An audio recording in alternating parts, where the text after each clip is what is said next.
I'm sorry, this is the translator. We still cannot hear them from the audience, okay? I'm just working on it with them. Okay. Segue sendo transmitido ao Now vivo it's nos back. canais Good. do YouTube. Okay, so welcome everyone. We are here live and also streaming through YouTube. And I'm going to emphasize the importance of our meeting today. We are talking about Safer Internet Day. Take your pictures, share in your social media, post and follow us using our hashtags. This is something that we can do to really share this event throughout the world. Now, moving on with our afternoon session, we are going to have now a panel on age verification solutions available in Brazil. This is a topic that has been constantly mentioned by all panel members and have also been the subject of questions of the audience. We are bringing today different speakers from different companies, and they are going to share with us their knowledge and solutions that they have. As we are going to have a number of speakers, we are going to have 2 different sessions. It's a very long list. In the first part of the session, we are going to hear remotely Elisa Jacobs. She is Senior Director of Policies from Roblox. Are you here with us? Can you hear us? Welcome. You can speak now. Hi, everyone. Thank you for having me. My English is so bad, but I can hear you. Okay, good. You're welcome, Elisa. Conosco presencialmente, eu gostaria de we are also going to announce the other speakers, okay? And then I'll let you know when it's time for you to start speaking. Anyway, we have Marilia Monteiro. She is the Manager of Public Policies for Discord. Também gostaria de convidar a Ana Carvalho. We also have Ana Carvalho. She is the Director of Public Policies for Tools for Humanity in Brazil. And Joelson Veloso Jr. is the Director of Public Policies for UNICO. Welcome, Joelson.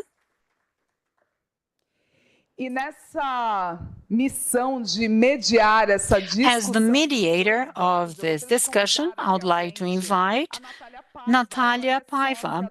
She is a partner of Alandar Consulting Services. Welcome, Natalia. Then I'll be back. Oh, no, rather, she's going to mention who is going to come for the second part of the session. We are going to hear from Marcia Ferreira. She's responsible for data protection at ID Wall. Marcelo Queiroz, who is Director of Innovation Projects for Fraud Prevention of Serasa Experian. Henrique Xavier and Beatriz Rocha, Technical Recommendations of W3C for Age Verification. They are from the community of the web, W3C. Let me now hand it over to Natalia, and I wish you a great panel. Thank you very much. Natalia, please, you have the floor. Thank you. Good afternoon, everyone. Those who are here on site and online, it is an honor and a pleasure to be here part of this panel because of the important topic and also because of the highly qualified speakers we are going to hear from. Really interesting perception because we're hearing from the industry and also from specialized third sector. So we are going to have a number of interesting inputs. And in addition, we are here all together during the Safer Internet Day, celebrating 20 years of this initiative. I know it has been mentioned before, but let me highlight, as a citizen, someone highly engaged in the topics of digital rights and technology, the key role that Safer Internet Day has and the organizations have, and the importance they have had for data protection, privacy, and fostering these topics. Our topic today, similarly to the others of the panel, are extremely important, and this is part of everything we say when we talk about regulatory affairs, which concerns age verification, especially as we are going to have the new legislation put in place now in Brazil called Digital ECA. It's a Bill of Rights of Children and Adolescents. Each speaker will have about 10 minutes to talk about the products, development, technical issues, and I would like to start by inviting all of them to make their presentations. But before that, I would like to make some points here. Let's make sure that we are talking about the same thing. Age verification. It means something much broader, which is age assurance. In general terms, age assurance are different methods that platforms and services can use to try to understand what is the age of those who are behind the screen. It includes self-declaration. For example, if you go into the website of some specific kind of products, they ask, are you over 18 in Brazil? And it is understood as not being enough to protect children and adolescents. And there are more robust documents involving verification of documents, biometrics, and other more reliable tools. Age verification, which is the main topic of our panel, is part of this second group. These all sophisticated and robust solutions to give more assurance. We can make sure that that's the right age of the person accessing the website, but at the same time, we have to talk about privacy, confidentiality, and when we think about all different countries at the same time, it might exclude some people who do not have the right documentations to confirm their age verification. So yes, we have to protect children and adolescents online. We have to know who they are, but it's not only check age, it's how can we do it proportionally, responsibly, and sustainably throughout time. In other words, how can we create mechanisms of age verification without creating that space of constant vigilance or surveillance? How can we create a space that is still safe, confident, and healthy to all of us? Of course, age verification is not required for everything we do. Our law is very well balanced. It makes reference to products and services that expose children and adolescents to inappropriate contact or situations of risk. The logic of our legislation is of risk management and not simply vigilance of the actions. But it's a huge challenge. Implementing this rule is not only a matter of technology. It requires criteria, risk assessment, service classification, and choices. We are not here to have a moral discussion, or we are not here to speak bad things about one or other platforms. Rather, we are here to talk about the broader perspective and what we can do as a society. 5, 6 years ago, the discussion was just so different. Users would give some signs within the platform and there would be an age estimation, but not very much reliable. And I used to work at that time in one of the platforms, and it was a huge challenge with our product teams to develop solutions. However, now, 2026, we are at a completely different position because there are available solutions, and we have a number of options to consider And I hope that platforms and all of us can keep on investing our time and resources into the most appropriate technologies and solutions to be used. And this is why this is an interesting panel. We are going to hear the experiences of all the different platforms which are essential for our experience in the internet, and also the technical perspective of W3C.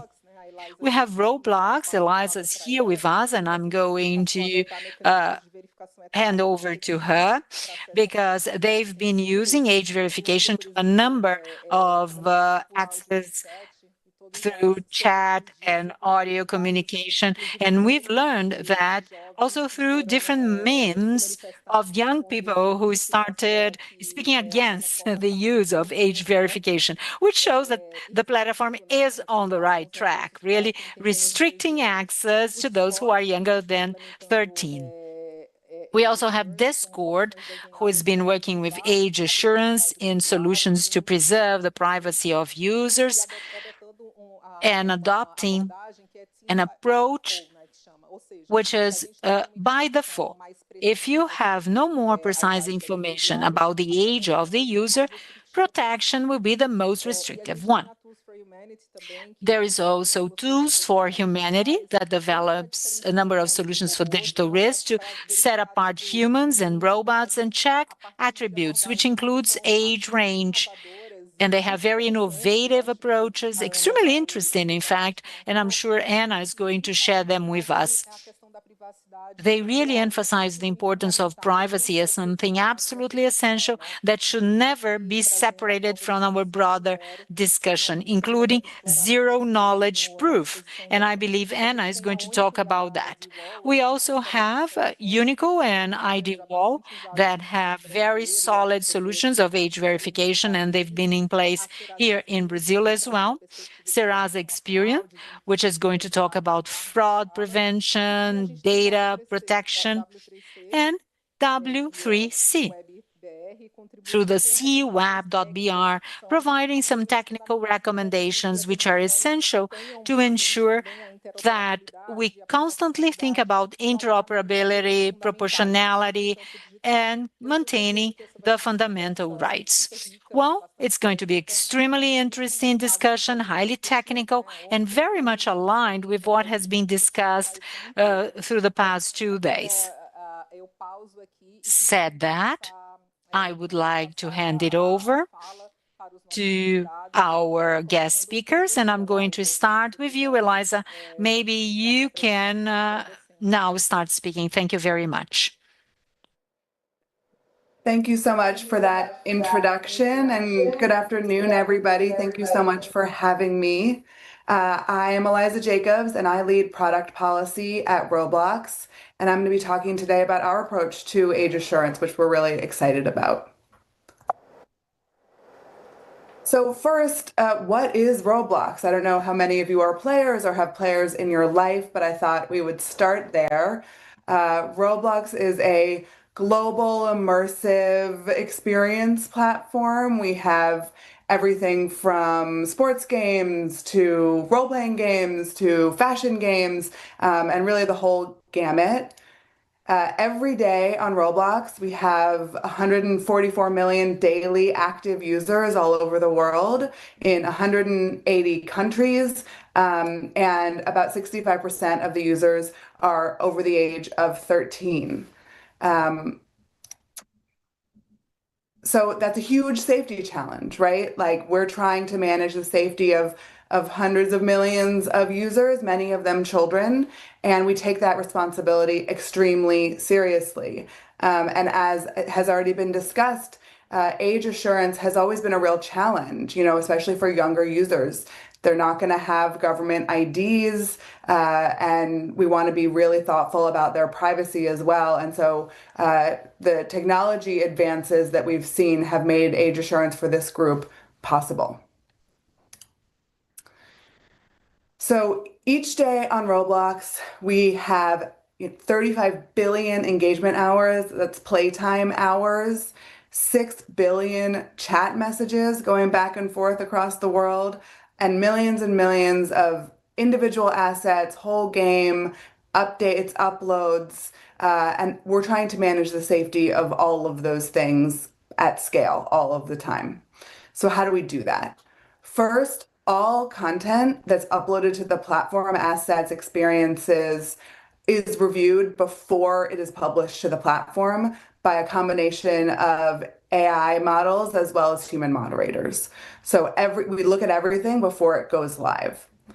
We also proactively detect violating content on the platform. So we have a text filter that will proactively hash out text chat that we think is inappropriate or violates our policies. And we also have many models running in the background to detect harmful content and interactions. We also, of course, allow users to report inappropriate behavior and content, and we review those reports internally again with a combination of AI and human moderators, and we take the appropriate action if we find something that's violating our rules.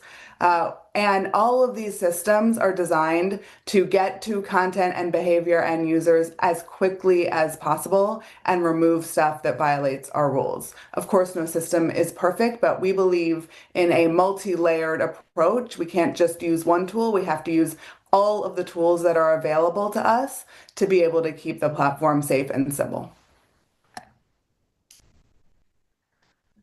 And we think of these layers as really in these three buckets. So policies, that's what my team is responsible for. What is allowed and not allowed on the platform, and what happens when you violate one of those rules.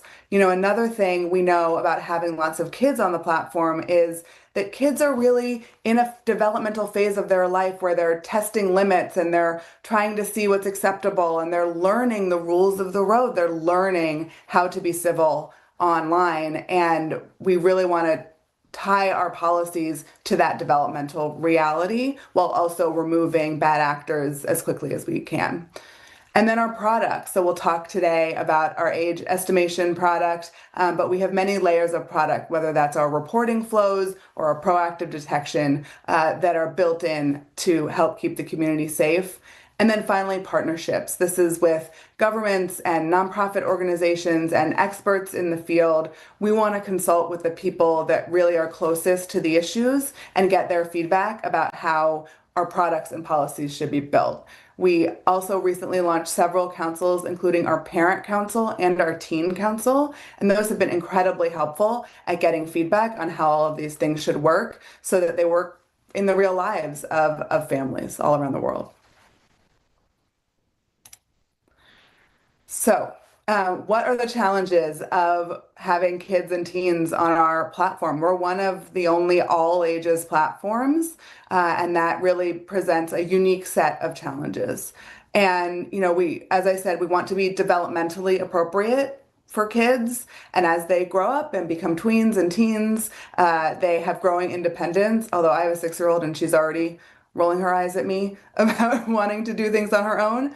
But certainly as you get into the tween and teen years, there's a lot more independence. There's access to transportation and their own money. They can maybe take the bus by themselves, go hang out with their friends.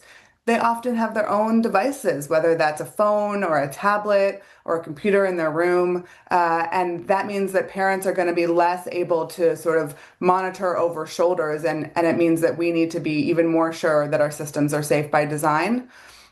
They move across apps. I know Discord is here. Many Roblox users are also chatting on Discord while they're playing Roblox. And that means that we have safety challenges that we need to align as a whole industry on, because if only Roblox is safe but other places aren't, that's not enough, right? We know that we want kids to be safe everywhere on the internet. And as I think I mentioned before, tweens and teens especially it's developmentally appropriate for them to be pushing the boundaries. They're testing the edges. They're trying to find out what feels safe to them and what feels unsafe. And so we know that this age group is particularly susceptible to taking risks and doing things that maybe aren't as safe as we wish they were. So how do we build systems that, taking all that into account, we think are safe by design and by default? So first of all, on Roblox, there's no image or video sharing in chat. You cannot send a picture from your camera roll to somebody in Roblox chat. You can't share a video, and we do think that reduces a lot of risk on our platform. All communication is monitored, so we do not encrypt communication. We have models running in the background at all times to detect potentially inappropriate behavior and interactions. And we also, as I mentioned before, have a text filter that's proactively hashing out content that we have detected is against our policies. And now, what I'm talking about today is that we're now requiring that you complete an age check before you're able to access any communication features on the platform. So you can create an account and play games, but until you complete that age check, you will not be able to use any kind of text chat or voice chat on the platform. And we are open sourcing many of these tools through an organization called Roost, which we are a founding member of. So including our grooming detection model, we again want kids to be safe everywhere on the internet, and we don't want to hold safety secrets internally. We want to share them with the industry so that particularly smaller companies that maybe don't have the resources that we do will be able to use this earlier in their generation as a platform. And we'll always continue to engage with our partners, engage with policy experts, engage with child development experts to continue to refine these systems and really make sure that we are keeping kids in mind when we design our systems. So what's our new safety standard? We're so excited. We announced this in the fall, but it is now rolled out globally. We are moving beyond self-declared age. As I think was mentioned, self-declared age is not particularly reliable. You just pick a birthday from a drop down and you confirm that you're telling the truth and you move, you go on.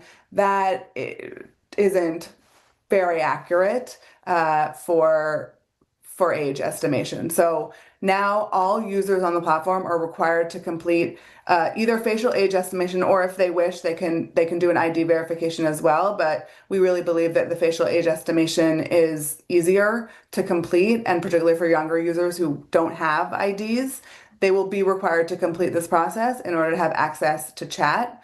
And then once they do so, we limit access of chat between adults and minors. So kids are put into different age buckets based on the estimated age, and they're able to chat with users of their same age within their peer group. I sort of think of this as like the school test, right? Like middle schoolers can be in conversations with middle schoolers and elementary schoolers with elementary schoolers. Who would you be able to chat with on the playground?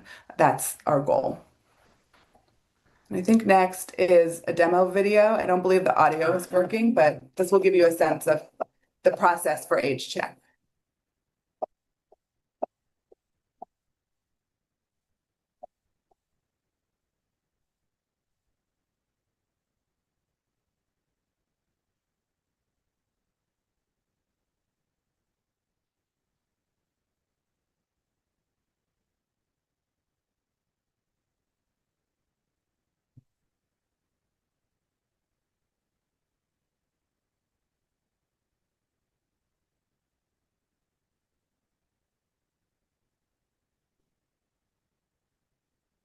So as I said, folks will be able to chat with other people in similar age groups.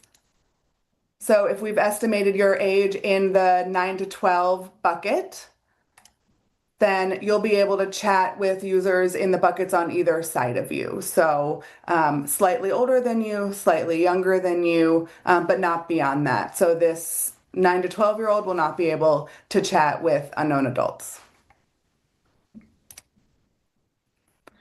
And we know that with any age estimation technology, there are, of course, privacy concerns. And we designed this system with privacy in mind. So the process is quick and easy. And as soon as we get the age signal back and we know how old that user is, the image that was used to create that check is deleted immediately. So we're not storing that data or using it for any other purpose. And as I said, this is now rolled out globally. So we're now in February 2026. and we're seeing incredible uptake. I think a few weeks ago we reported that 45% of our users had already completed this process in the first month. And going forward, we're also going to use age checks to gate certain other features, including Roblox Studio, which is the program that developers use to create games, as well as access to social media links on the platform. And that's all I have for this morning. I really appreciate the opportunity to share this, and I look forward to chatting more.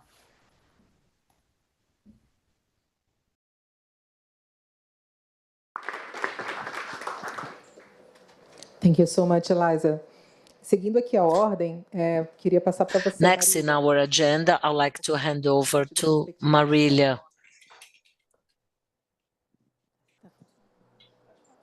Pode falar? Perfeito, obrigada. Obrigada, Natália. So she's going to share the Discord perspective. I am Director of Public Policies for Latin America at Discord. On behalf of Thiago, I'd like to thank you for the invitation and to Discord to be participating at the Safernet Day, celebrating the 20 years of Safernet in Brazil. So thank you so much. It's an honor to be here. Children's safety and internet safety, that is a collective work, not just one single platform or just one player, but a collective effort. NCGI.br and NIC.br, they have been advocating for that in those 30 years of their experience. And we are here to discuss about a safe environment for Discord users in Brazil and for the Brazilian internet as a whole. Let me first explain what Discord is and what's not. Discord is a rather new platform being used by adolescents from a much more recent generation than ours, who are mainly millennials. So that is a global platform throughout text, voice, or video. Users, they may interact at the Discord platform with several goals, but their main goal is to interact communities created at Discord, where Discord allows people, friends, to be together and play together, simulating an experience that those of us that are back from the 90s, when we would get together to exchange games on a friend's bedroom. So it's that type of experience when you are together, feeling closer to your friends, playing a game. And how is that community interaction developed at Discord? As a communication platform, our main goal is to communicate, is chatting. Chatting, they take place at three different ways. First, throughout direct text messages that two people may exchange, or direct group messages. These are closed group messages with a rather limited number of users. They are the ADMs, where you connect your friends, your communities, people from your neighborhood, your school, and a private group of messages, similar to what we have today with other communication tools that they communication throughout servers.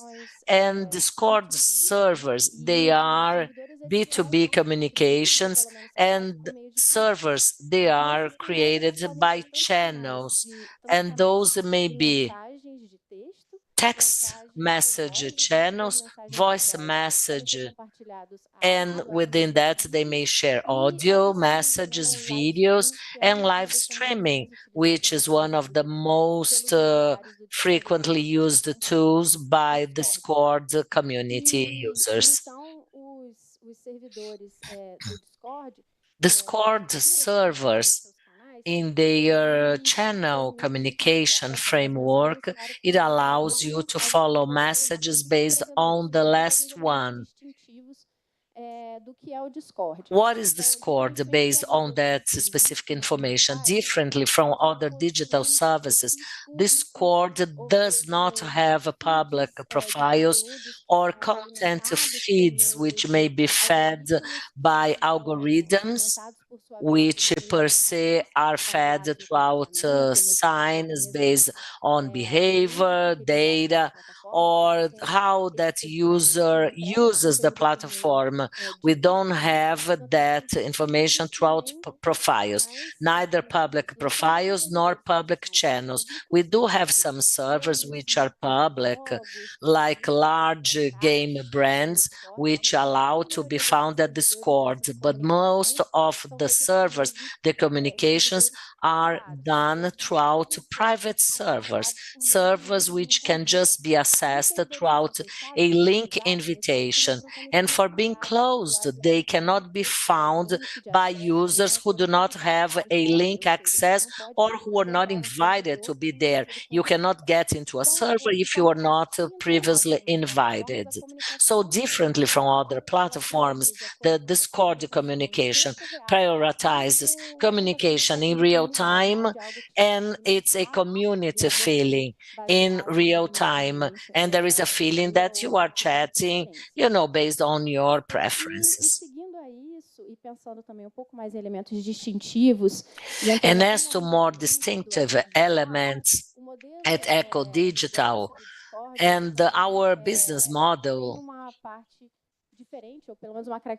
is a bit different as how we see the monetization of other digital services. Discord has some services that you may hire, you may contract. That service is called Nitro, and that those functionalities will improve the performance of the platform. You may upload larger files. The streaming quality is top quality for you to play with your friends. And another feature at Discord is that you may have some cosmetic alterations in your profile. You may have your own avatar, you may add GIFs. So this is the main difference at Discord. We do not use monetization or content position, and we do not add users' experience there. The only monetization that we have at the platform is to improve the way as how you are at the platform and how the platform will serve you, and not that you stay longer in the platform screen. So these are the different features that we have at Discord. And we know, as Natalia mentioned in her opening remarks, that adolescents, they like being a Discord user, and we have to guarantee that that experience will be as safe as possible. We have a multidisciplinary way as how we apply safety based on the standards of the industry and how Discord as a product has been designed. We have several layers of safety based on the product design, content moderation, guidelines of the community, and also content moderations, and take into account users' control, guaranteeing the best experience, which was fully designed to our group of adolescents. That design dates back from 2023, when we first started developing specific help to our users based on an experience that is more appropriated to adolescents' life, allowing them to get information of which they will be under control of that information. And all users who are considered to be adolescents by default, we also applied the default standards, where adolescents would have a message box were requests of friendship or any messages that were sent by strangers that would be on another box, and a message would be sent saying that probably that is not a lawful message, that is probably from someone, from an unknown person. In case that our user was violating our community guidelines, he would get messages that would allow him to think over about his or her behavior and how they were communicating to other Discord users, and what would be the penalties or the punishments with the profile of that user in case he would not respect or comply with the guidelines of the communication, as well as sensitive content. By default, sexual content, inappropriated content for that adolescent maturity, and any sensitive content that would lead to some sort of violation, they are blurred by default by those users, so they cannot visualize the content. Now we are into 2026, and all Discord users, they have an expected experience that they are adolescent by default. This is the mainly Discord users. So all users, they are gonna go through a more controlled experience of their safety controls, such as the ability to access a server which was self-defined as being an inadequate server for those who are under 18. So an age verification has to be done, or in case we wanted to unblock an image or an image which was blurred, or to accept talking to someone who is not your current friend, as we have the age assurance experience. So we have that experience by default per adolescent based on age assurance.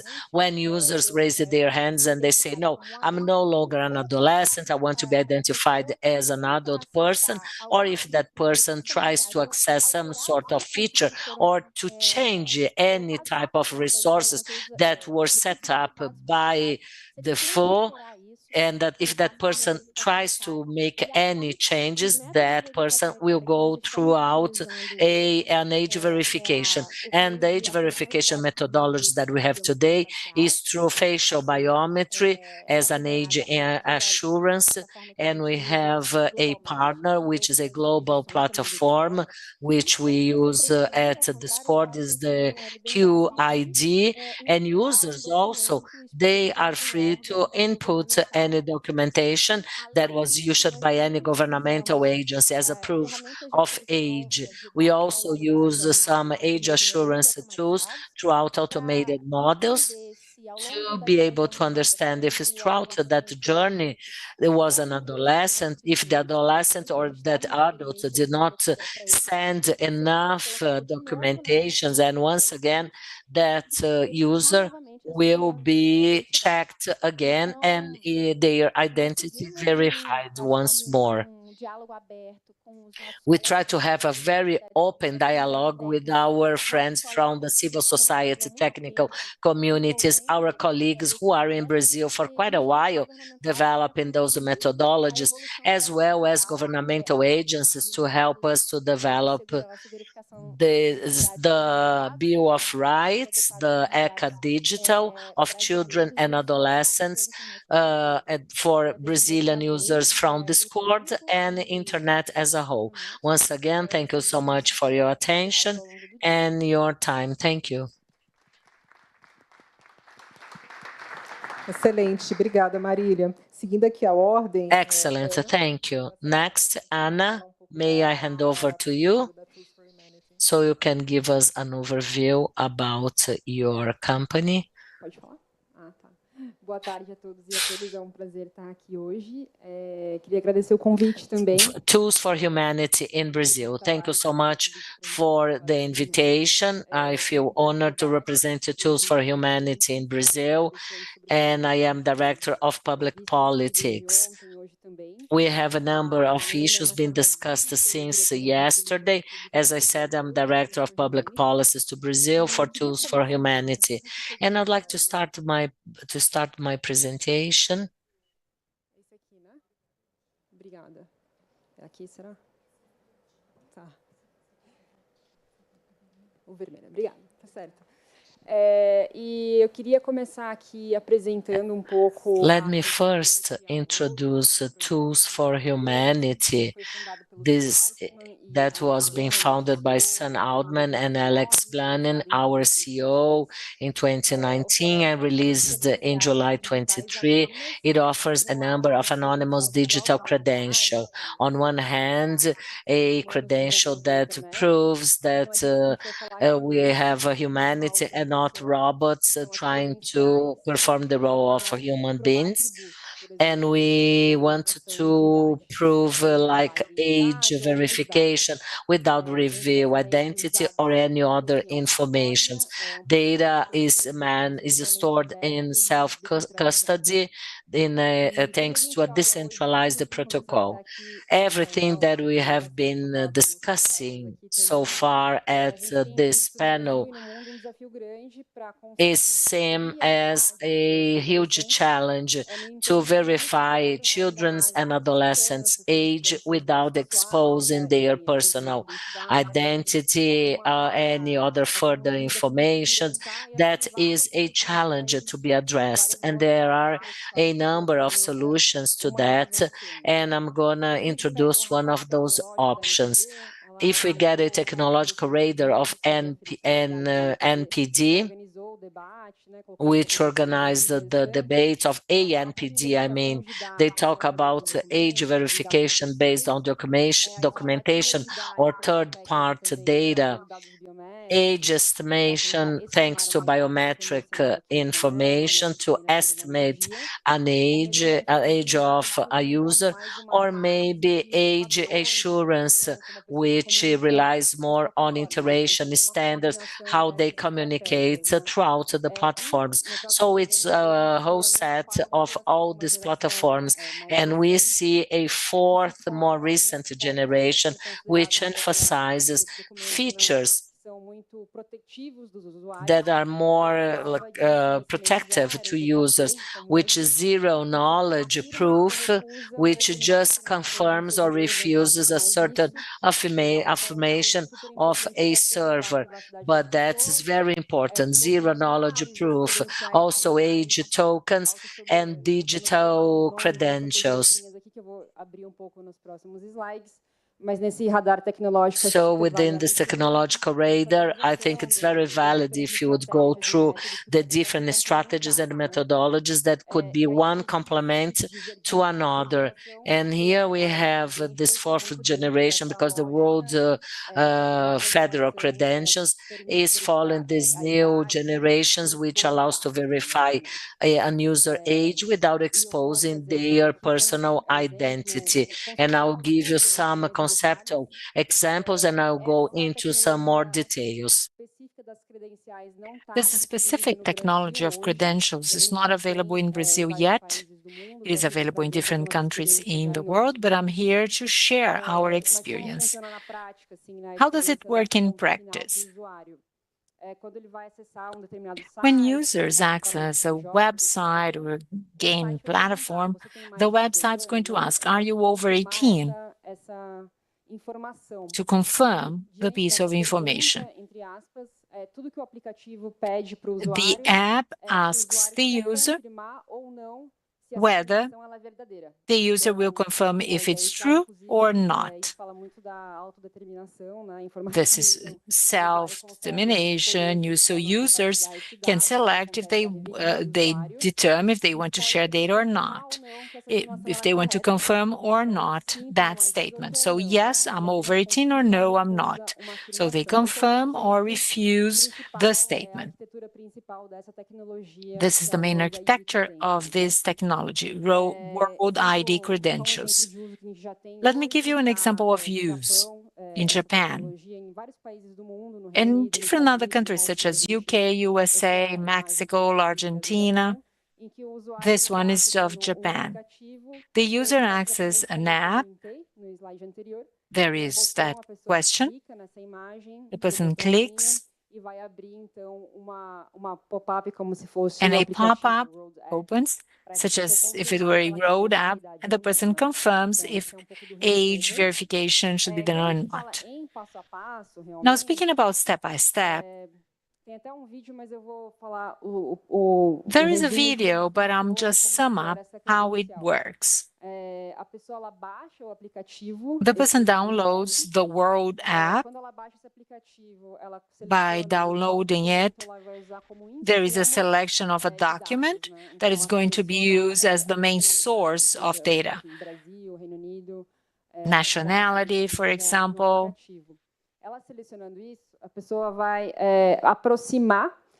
Then the document is going to be approached through the app, and the information will be scanned. The page where there is a photo and data information, and the information will be extracted from the page by approaching, because the document is close to the app. So, of course, I'm summing it up. Information will be extracted, it will be encrypted, and will be in the user's app. They are not sent to internet, World Wide Web, or third-party server. They are stored in the person's web, which is safe. And before generated that anonymous credential, there is a check by taking a selfie, comparing who is accessing and the picture identified in the ship, to make sure that the user that is performing the process is exactly the same user that was found in the picture of the ship. So it is a facial authentication. 6 steps. It takes like 1 minute.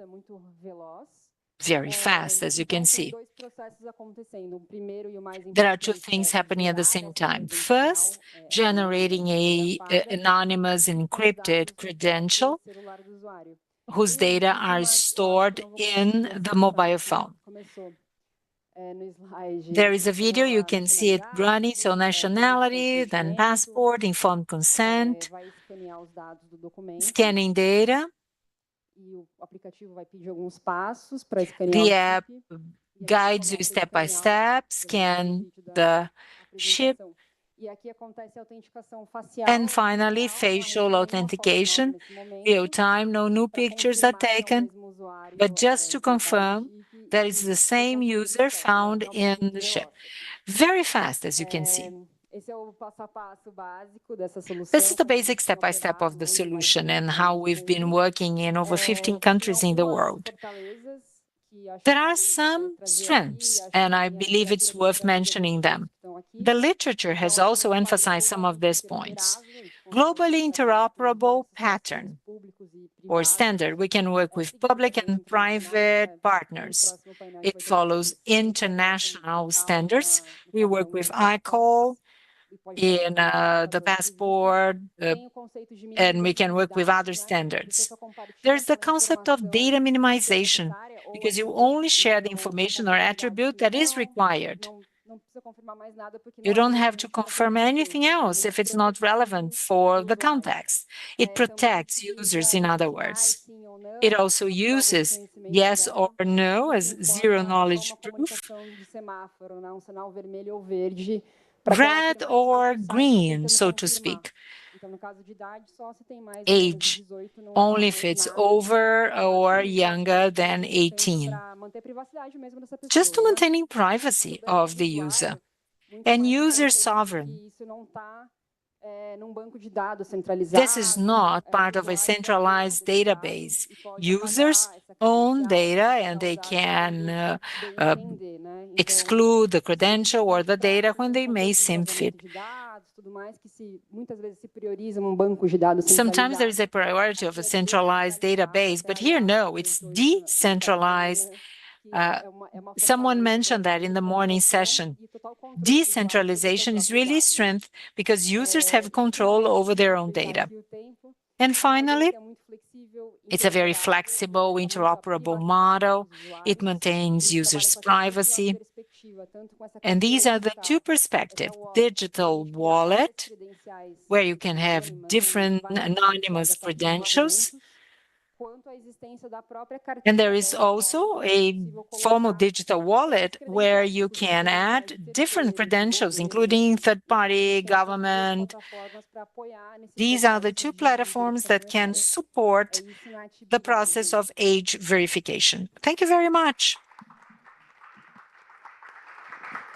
Excelente, Ana. Imagino para quem está escutando pela primeira vez deve, enfim, ter Wonderful, Anna. Those that are listening for it for the first time are probably thinking exactly what I thought when I heard for the first time. Fascinating. Just so many interesting things to consider. Well, let me remind you that if you have questions, please write them down, and we can have a few selection of questions and can have them answered. Thank you, Anna. Now, Joelson, please tell us about the perspective of your company. Good afternoon. Thank you. Thank you for being the moderator. Tiago, thank you for the invitation. Let me greet all of those who are here on site and those who are watching us on the YouTube. Thank you, CGI, for welcoming us here.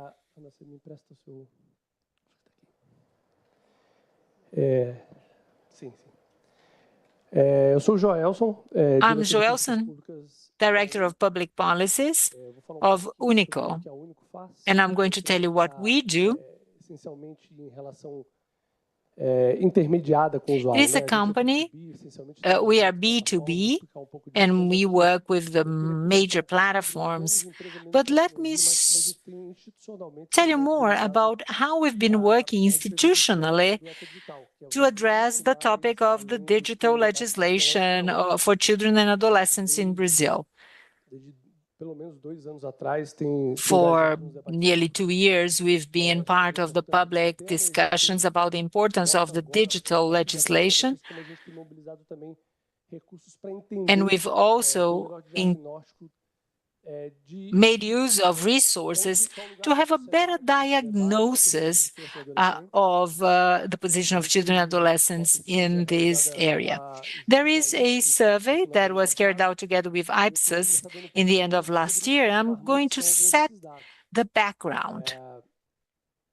In 1,200 children and adolescents, 35% of them who were surveyed were exposed to some content of extreme violence in some platform. In the same survey, we saw that over 10% of the children had already bet money in the past 12 months in some of the betting apps. Now, concerning our topic of the panel, 30%, 1 in every 3 children and adolescents, tried to circumvent age verification, skip it to some extent. Analyzing Unico presenting different digital markets, in this specific case,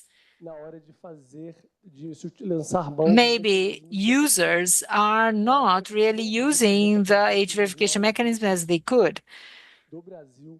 One of the largest banks in Brazil was brought on to work with us and check the users in the app. Users, of course, they want to just go online and just operate online in terms of banking operations. The same in the websites for betting. Retailers, for example, I would say the top 10 retailers are our customers. And we are talking about a reality in which maybe we haven't heard children and adolescents on this perspective because we don't know or nobody's aware yet about the risks they are subject to. When we talk about services and contents which are inappropriate for anyone younger than 18. The Brazilian Digital ECA determines,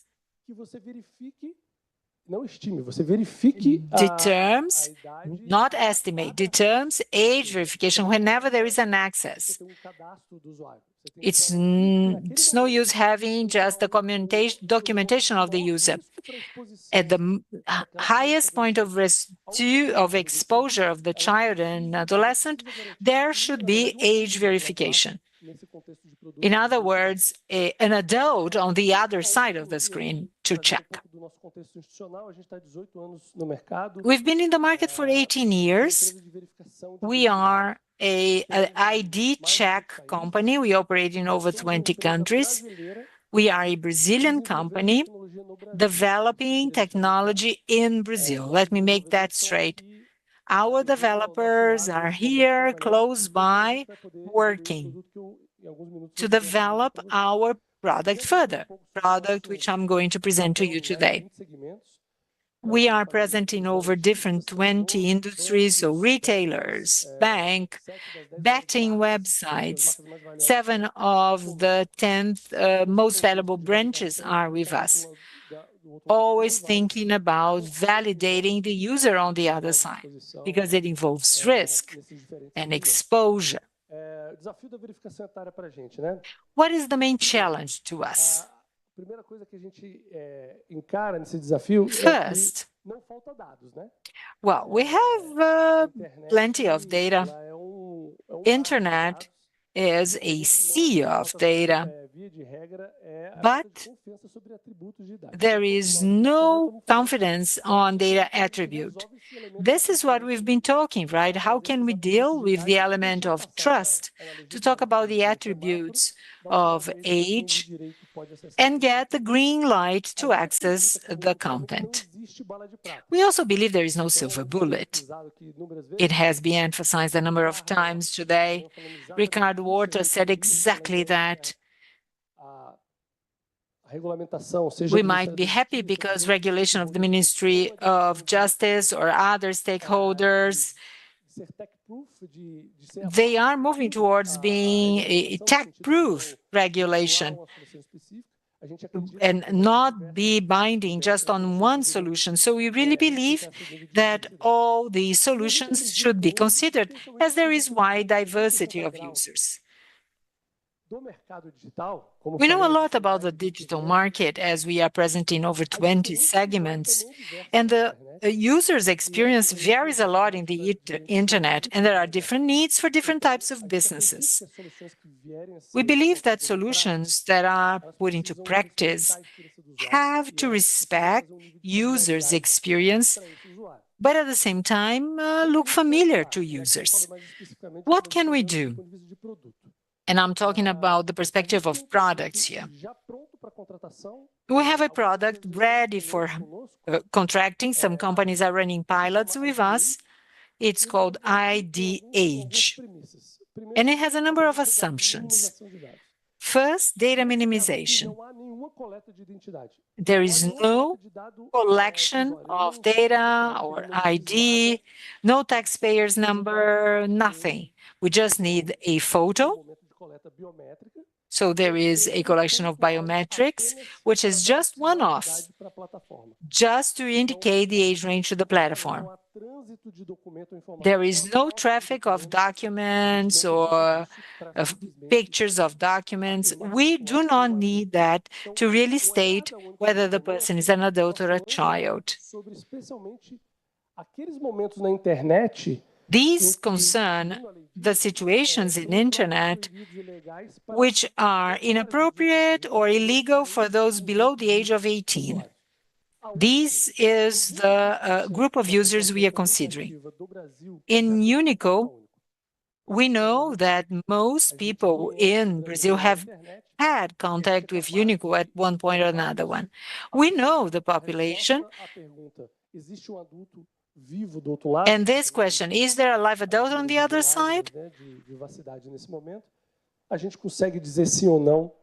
We can say, yeah, we expect yes or no from the user, and nothing is shared with third party. It is one of single verification, but there is no percentage. It just states yes or no. There is an adult on the other side, yes or no.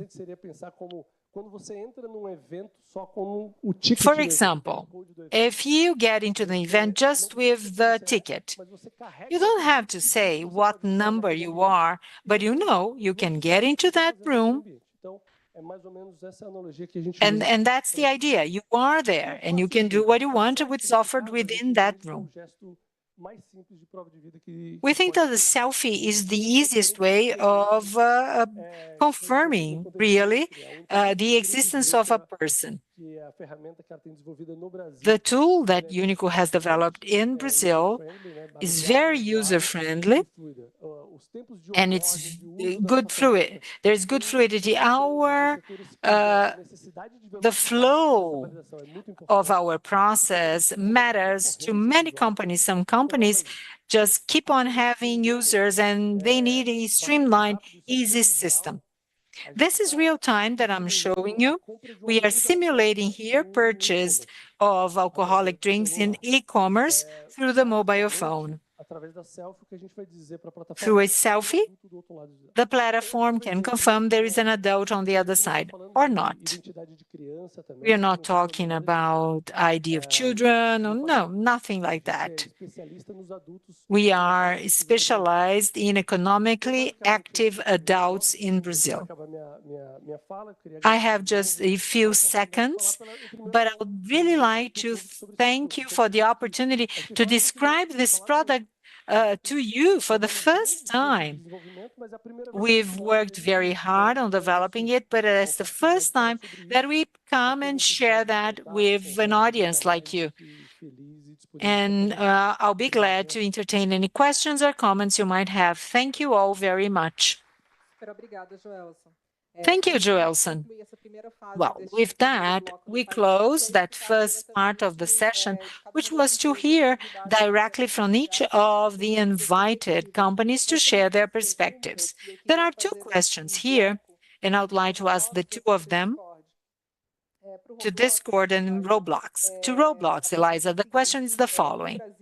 In Brazil, we noticed that the restriction to chat wouldn't prevent the children to access inappropriate content, such as servers that simulate games with violence or simulation of casinos. So how is Roblox working with that? Just 1 second, I'm going to ask the second question and then you can have it answered. Now, blurred images of sensitive content, are they also applicable to live transmission? We've been monitoring some situations of violence, mutilation for children and adolescents. How does it take place? So, Eliza, please, you go first. Sure. Thanks so much for the question. Yeah, age assurance and restricting chat is just one layer of a safety system, and that's really about age-appropriate communication. So it doesn't address the content challenges on the platform. It's just one component of a multi-layered system. We have very restrictive policies. We know we are an all ages platform. And so we have policies against extremely violent content and any kind of sexual content or profanity or gambling. We don't allow real or simulated gambling on the platform. All of those things are prohibited.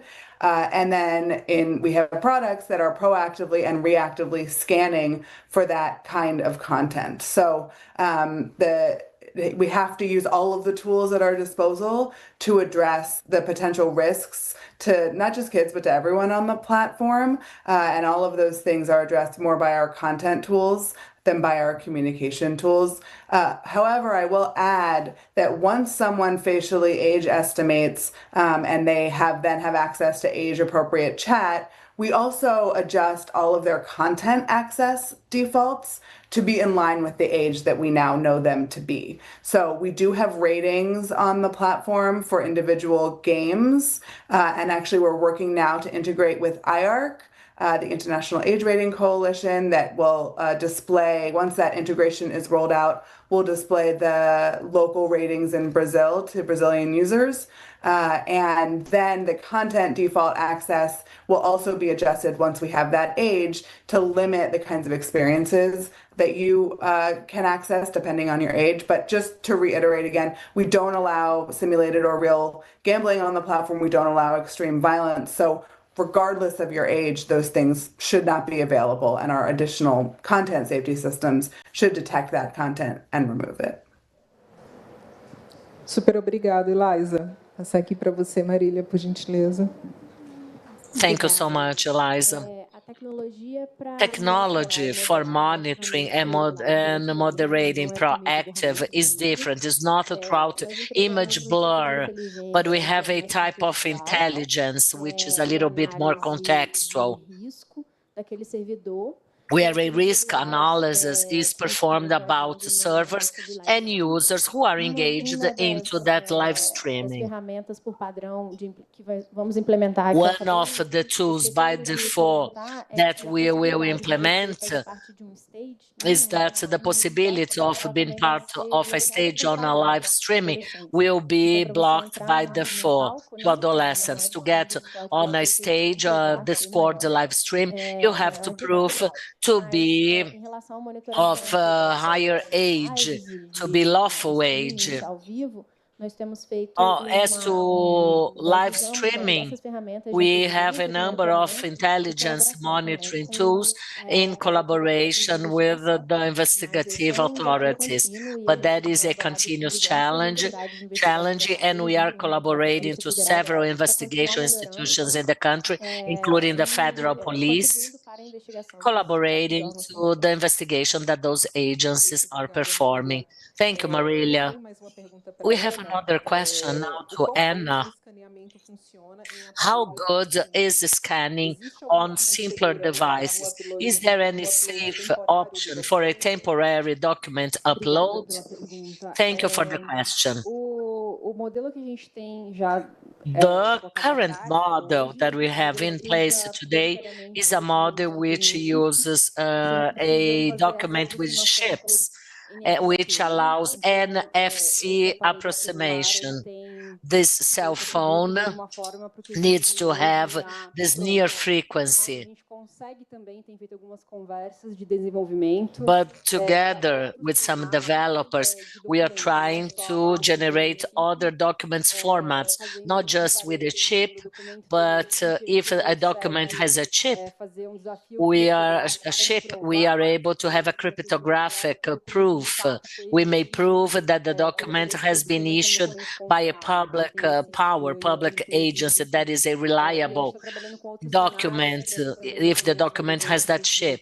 And also we are working on documents that we use a QR code or other formats to perform the proof of integrity of the documentation, not necessarily using the NFC technology, which is the technology that we use with credit cards, but any other methodologies where can help us to extract information by QR codes.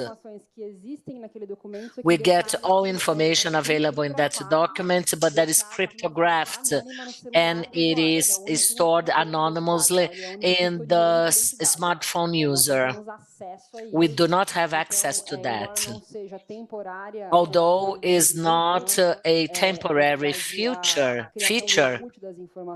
the information input is just under the user's domain, who may delete it anytime and is the only one in charge of it. The fact that is under high custody and is cryptographed is a way, to show that the user has full control about that environment. Any questions? I am from CWeb, which is the Center for Technology for the Web. I have a question to Anne and another one to Joelson. If the Trust for Humanity, if credentials, they use the W3C standard, and if not, why not? we do not use the W3C standards. And as a public policy director, I have to check what is the reason we do not use it. And I'll give you a reply back later. Yes, the standard that we are using of passports with ships, we use the ICAO standard, which is a restriction of the passport agency. We may use also with the standards W3C, but more related to generating the credentials and not a neutral environment, which is our digital wallet. So we have the ICAO standard, but there is no restriction. We can conduct certification, credentials, with other standards. And we want to expand that globally. I could stay here for much longer, but we have to stick to our agenda. We have another panel to go afterwards, but we still have 5 minutes left before we close it. Tá bom. Então, se não temos mais... As there are no further questions, I have a question to Joelso about the case that you are going to use with some retail companies for food delivery, and the verification that is made at the time of the purchase. Is that also related to other standards of purchase that user may have? There is no relation with the platform which is requesting that information. That's why I said that it does not work for any other purpose unless to indicate that there is an adult at the other end.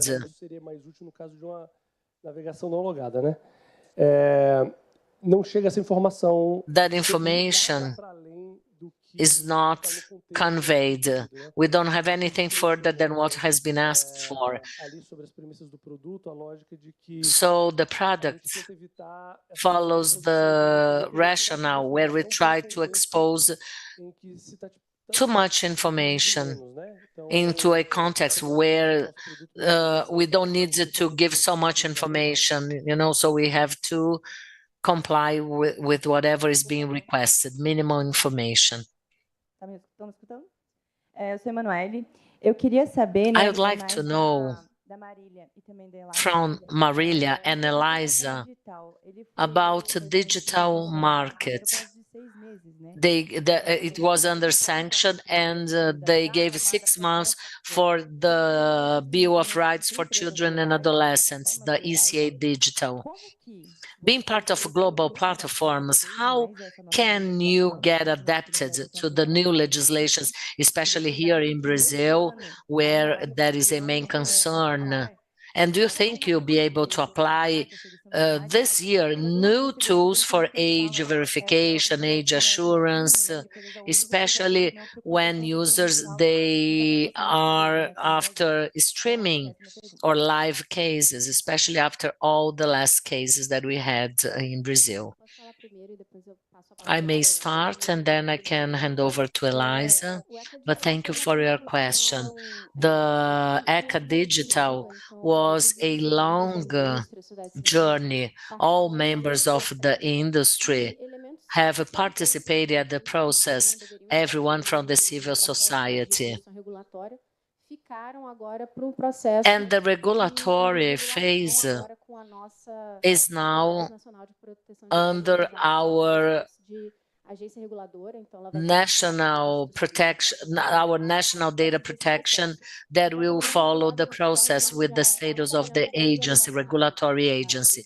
We at the Discord, since the approval of the Bill of Rights, we are opening a dialogue with the Justice Ministry, which now is in charge of that, and together with ANPD, as a member of the industry, which participates at collective construction, to get into that regulatory phase together with the National Agency of Data Protection, ANPD, which are the next steps for the standards and to adequate the age verification tools and standards in accordance to the Bill of Rights Act Digital. We still have other elements such as digital education, and here we are talking about agents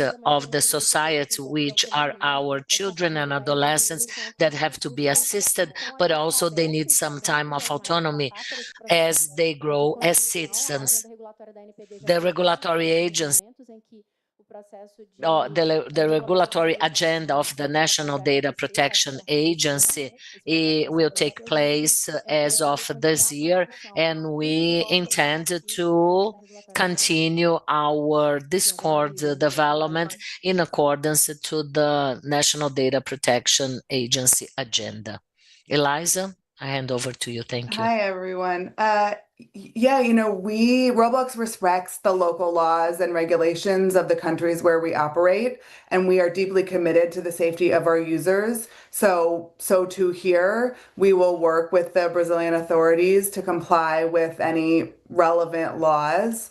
And I know that our public policy team is on the ground there, and our legal team will be making sure that we understand all of the requirements and that our products and processes comply with them.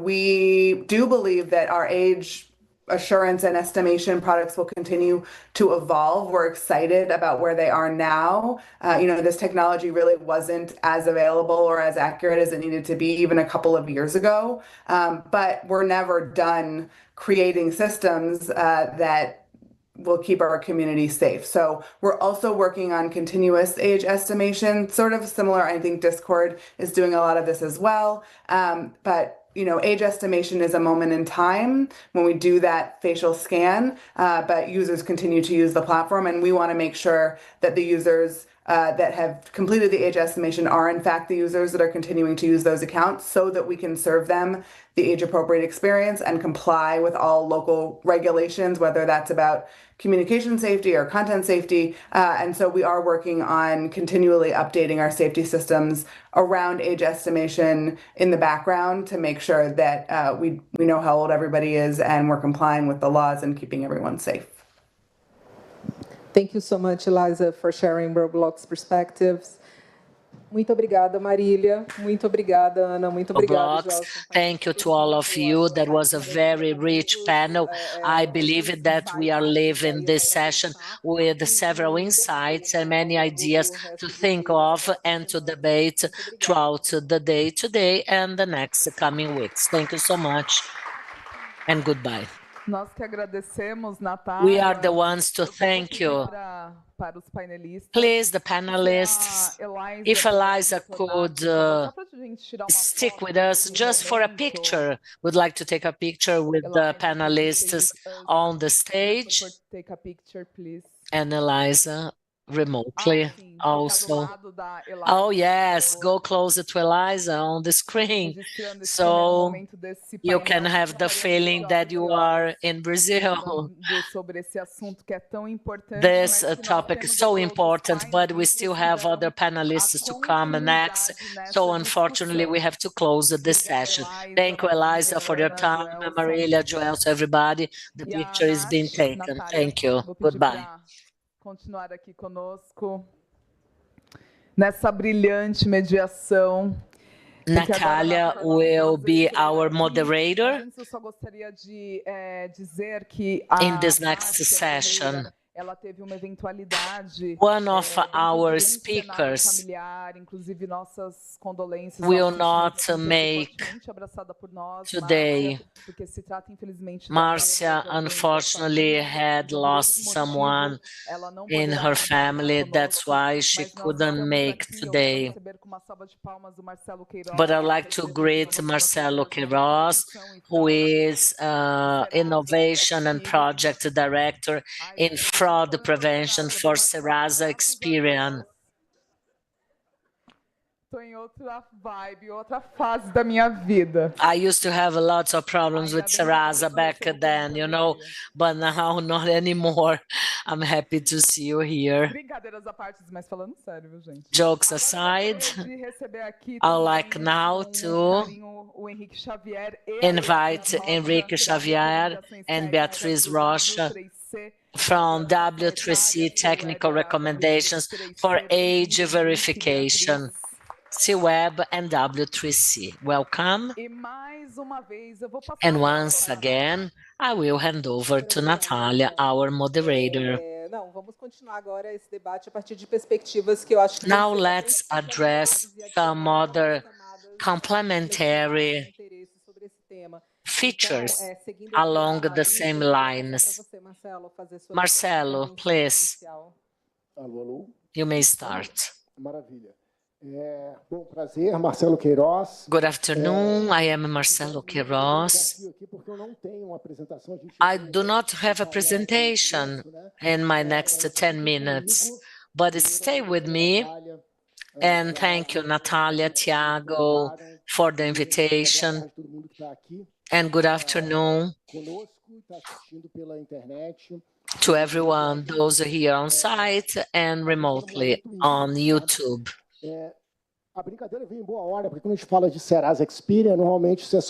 Anytime we talk about Serasa Experian, we think about credit lines. I am in charge of innovation, of another pillar of Serasa Experience, which is responsible to fraud and identity solutions, fraud prevention and identity solutions. We are in a time where Brazil is implementing solutions, especially for digital credit, which now gives us different solutions that we are going through the Bill of Rights, ECA Digital for children and adolescents, and appropriated models for verification of context or data. Gov.br, which is a global reference as an identity model that our society has, and a PIX, PIX, as a payment revolution. ECA Digital gives us the ability and the framework to add solutions that can be disclosed all over the world. And throughout those days, I'd like to summarize in 4 words: safety, privacy, interoperability, and experience. And why am I highlighting those 4 words? We, as a market perspective, we developed a solution which was not developed just for ECA Digital, but which is of a great compliance. We released that solution at Febraban Tech last June 25. I am responsible to check market innovation, regulatory innovation, and innovation which may be a differential to the society, collaborating to the markets and to those companies that may be in compliance with the regulation. Some of you have probably heard about, if not, pay attention. The central bank had that the concept of the digital BRL, DREX, to turn into a digital coin, digital currency. In addition to that, we should need to have an identity model that would be of higher compliance and which was not available into the market. Therefore, they used a reused digital identity based on verified credentials with W3C format, blockchains, meeting all those 4 requests that I mentioned before. Security, privacy, interoperability, and experience. We launched it, and today it's available as a method that can help you get identified. And after your identification, you can have a fast flow without having data exchange, so privacy. Vou colocar pouco de diferença, pouco em relação aos meus pares que estavam aqui de outras soluções. talk about my solution compared to that of my peers, because for market reasons, it's available. So the name of the solution is Serasa Press, but you can try it on. And a good analogy is you just download a Serasa app, and it's a wallet of digital documents. You download the app, have the authentication level, but just once. And if you go into your profile, you have that data wallet. And there are credentials, verifiable credentials, a W3C model that can be activated. It can have your address, email, or mobile phone. What does it mean in practice? It's exactly what we've been talking about, a model which is the recommended model by the digital ECA. Once you have that, they do not have to be further exchanged in validation process. In other words, if you do once, after that, whenever you go into any digital platform or any specific journey, say Serasa Pass as an authentication method, the platform will ask, this person trying to make an authentication is over 16 or 18. So there is a question. And this is the concept of zero knowledge proof. No need to exchange data. There is one single validation. It's a question that has one answer. There is no data being exchanged, so it generates privacy. But to do that, you need interoperability. And this is why we use W3C, of having credentials. Not that we can generate with our data, but generating interoperability. And this is a very interesting scenario. Working with the concept of W3C is the government, with the national ID, where we have parents and date of birth. With these interoperable credentials are being generated with W3C and using it as a standard, solutions such as ours can have interoperability for it to be available in a digital platform. And it is ready. It's not something that's going to be created. It's something readily available, ready to be used and tested.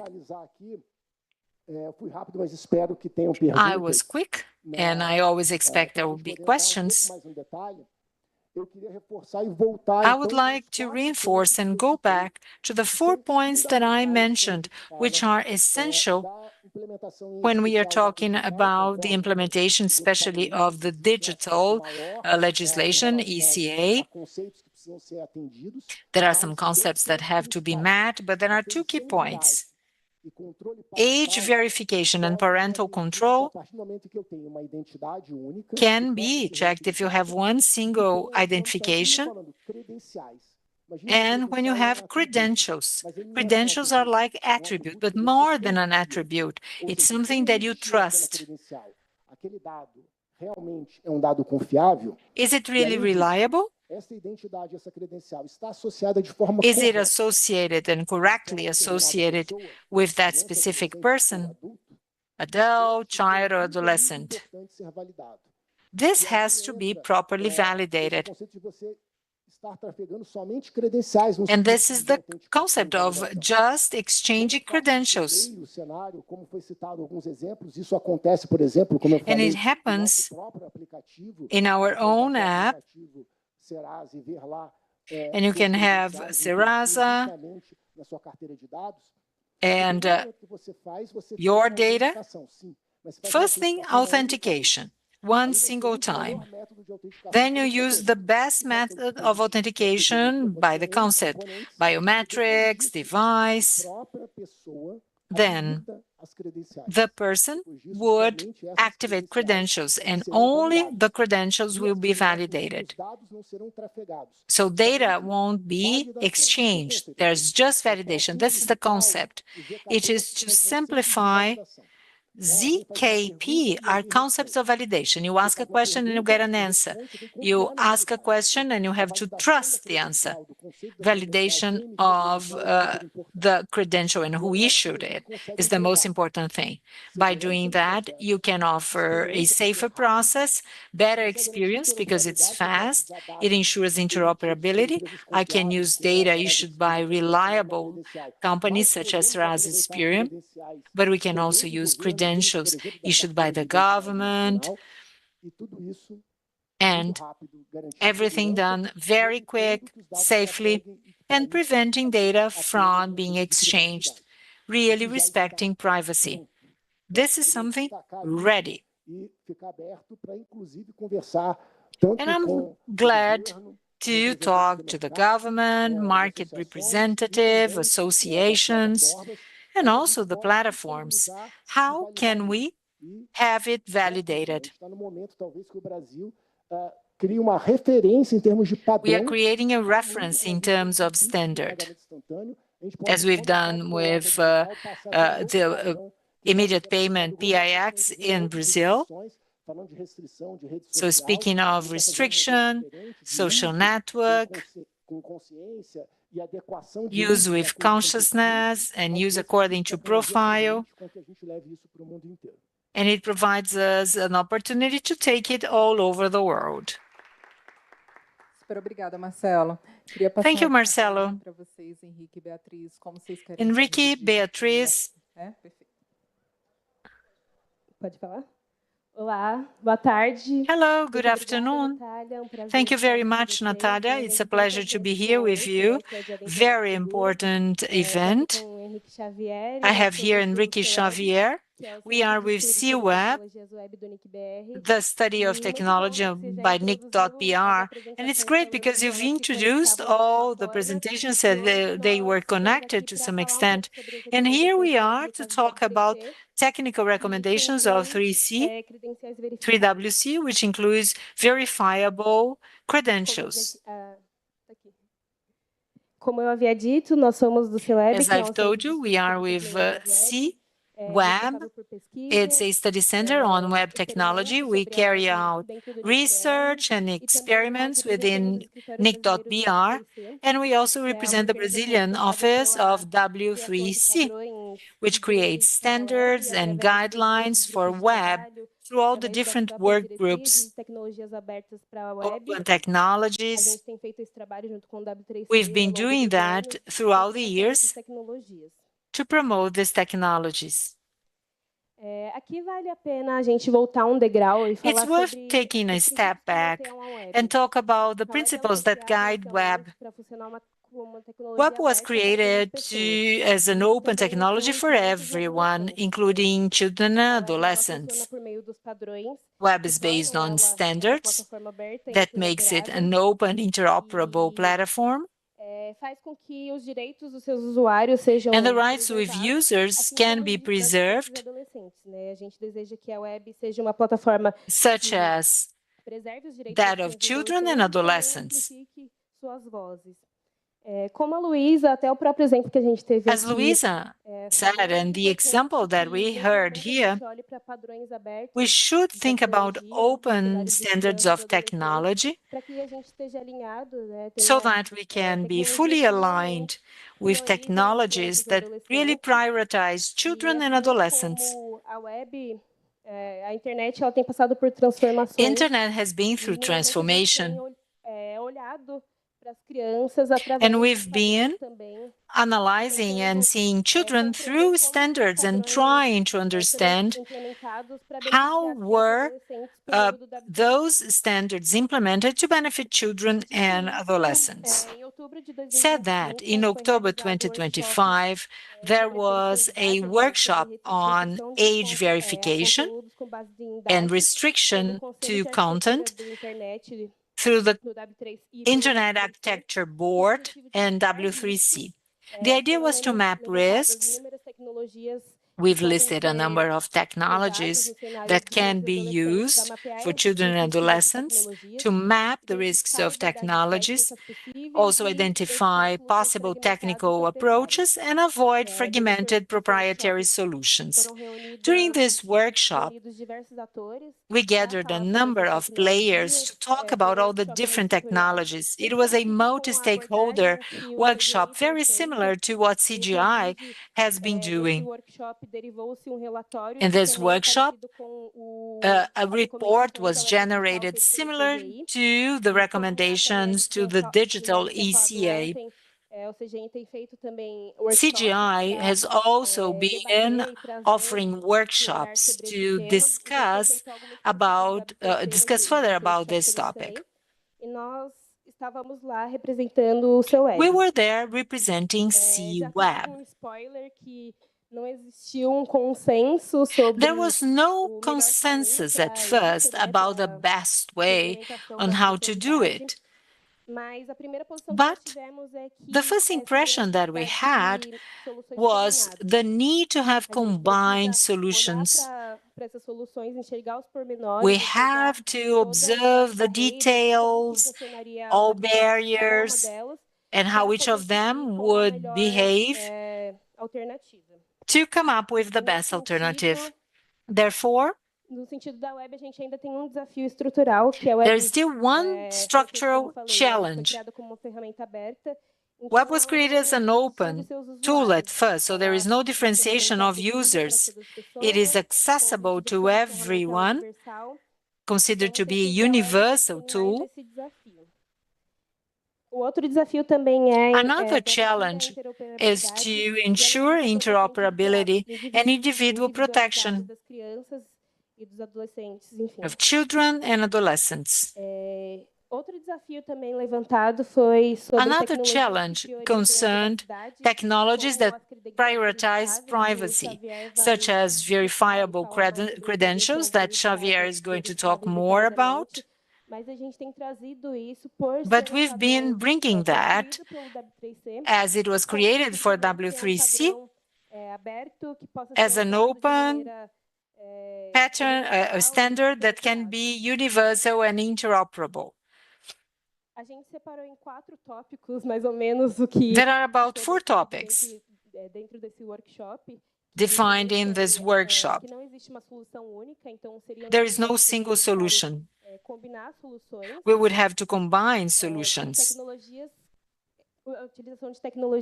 The use of technologies that maximize solutions, we need more than one approach and more than one technology.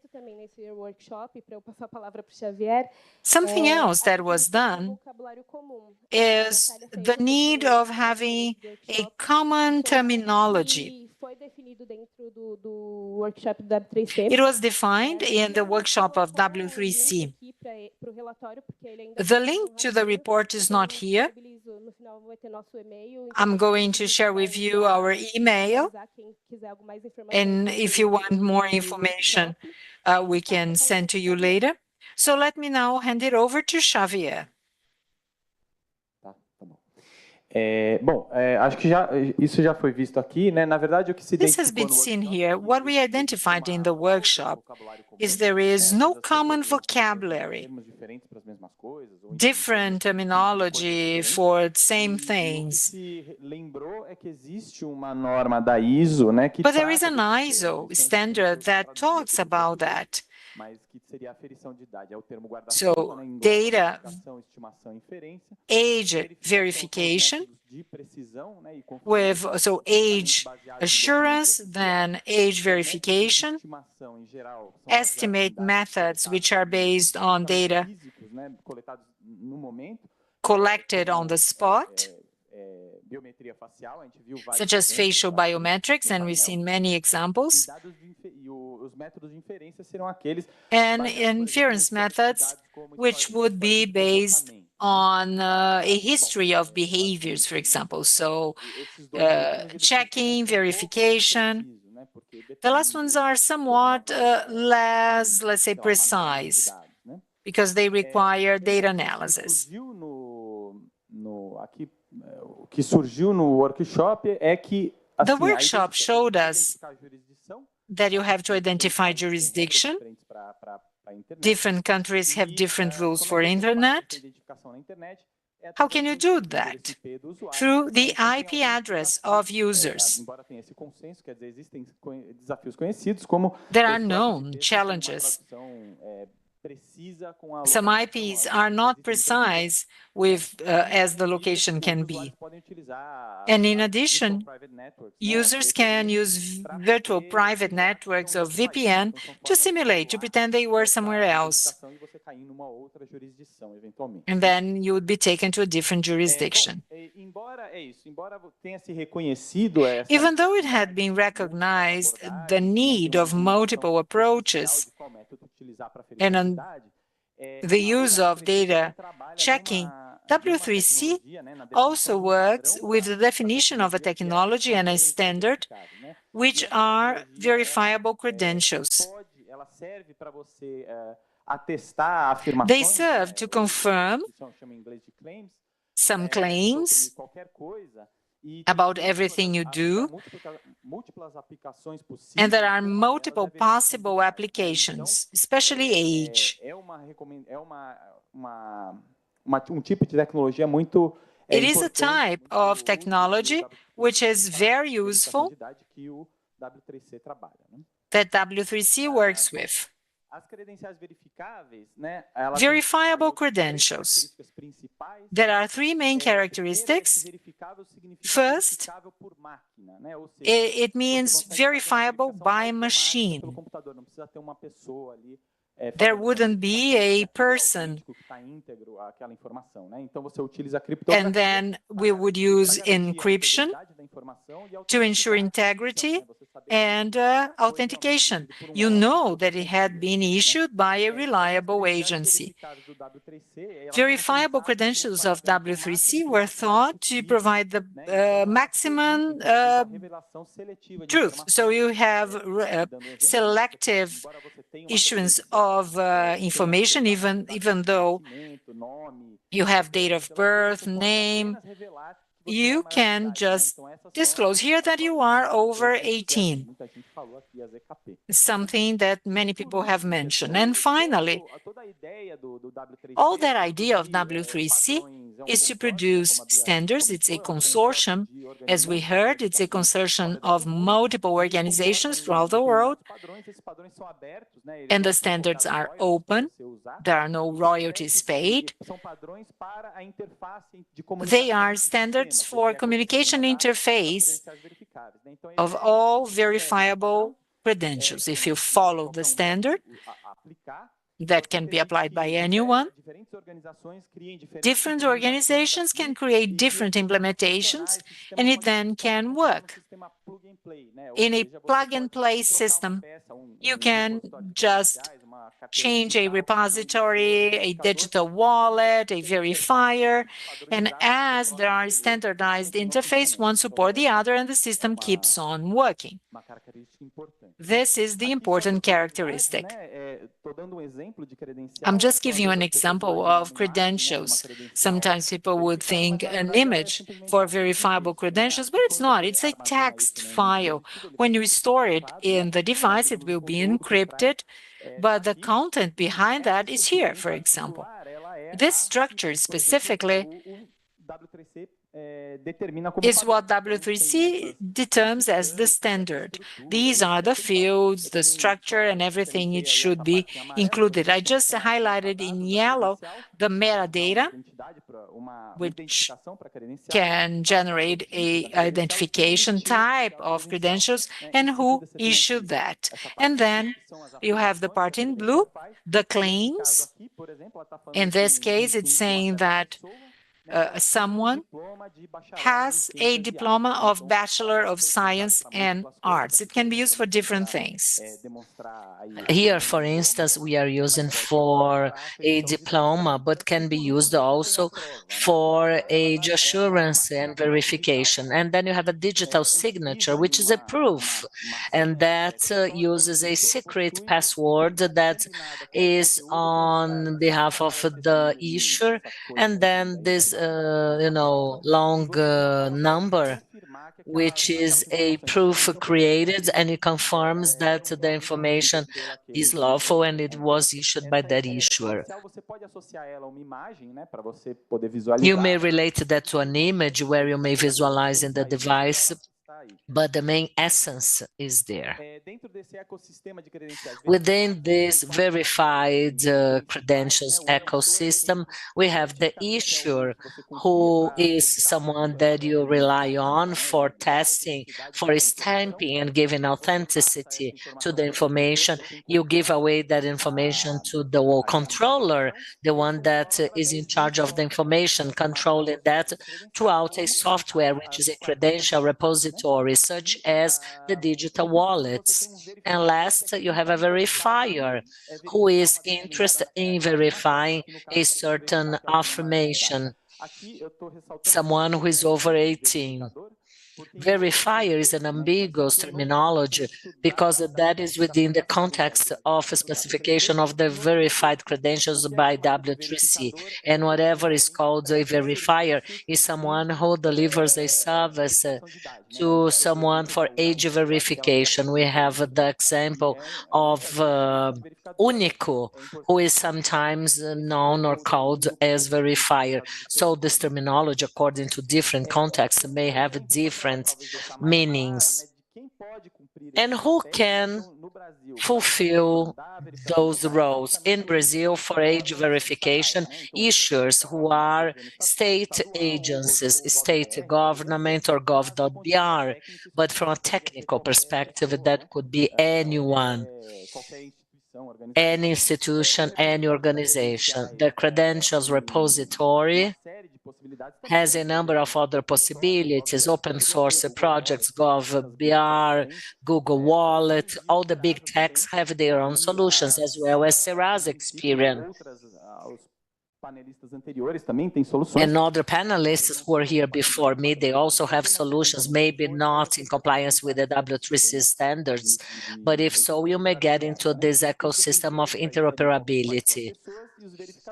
Verifiers are sites or applications that will require the data verification.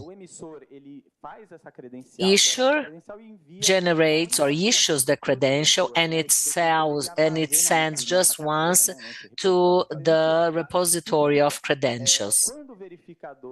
Once the verifier accesses a certain website on an app, the verifier sends a request to that digital wallet, the repository. The wallet asks the owner, may I reveal if that person is over 18, maybe the service would like to verify other sort of information, you authorize it or not. Once you authorize it, that information is sent to the verifier.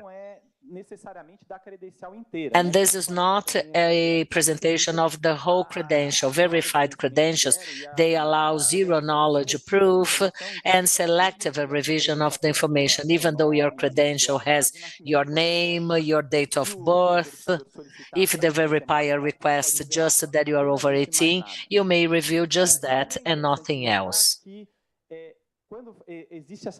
If there is an exchange between the credentials of repository and the verifier, issuer is not even aware of that. Similarly, when you issue a physical driver's license, if someone asks you to prove your identity, you show your physical certificate. The same applies in the digital environment. You have some situations in which the verifier may get in touch with the issuer to check and verify if that credential has been revoked or not. But even though there are other drivers to guarantee that the issuer does not know to whom are you asking about that information for. So issuer do not know. Sometimes people are afraid of some sort of surveillance, but issuer, they do not know that that credential is being used. Verified credentials, they are precise, they are based on documents issued by reliable agencies. They have a gold standard of privacy which allows zero knowledge proof, but they have some limitations. Those who do not have access to digital credentials, Although in Brazil, most people have an account at gov.br, there are those who still don't have, and that may represent some restraints. Maybe people might not be able to create the document for any reasons, or foreigners who are visiting Brazil, they might not have a way to prove it. So interoperability is key once again. If European Union is creating its digital wallet of documents with verified credentials in accordance to the W3C standards, if a foreigner has his or her identity issued by a European government, they may show that document as is interoperable. It may be stored in a wallet, and any verifier will be able to accept it. We are going to make this presentation available at our file, so don't worry taking pictures right now. We are going to send that information, and you may find them also in our hub, cweb.br. You'll see the address there, cweb.br. Just two questions, please. Three, actually. One to Enrique, Beatriz, and another one to Marcel. Anyone? Well, I will start by asking the first question. Some of the challenges are to understand the limits and restraint of biometric data for verification. Could you elaborate a little bit more? What are the uses which should not be fit into the goals of age verification?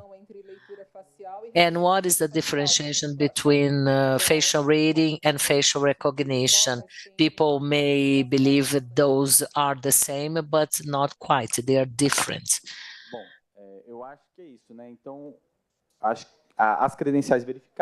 Verified credentials, they sound as a very good solution because they are very precise and they save privacy. But there are people who will not have the digital credential, and in cases like that, you might need to use other methodologies such as facial biometry or maybe a behavioral methodology of identification into the platform. You know.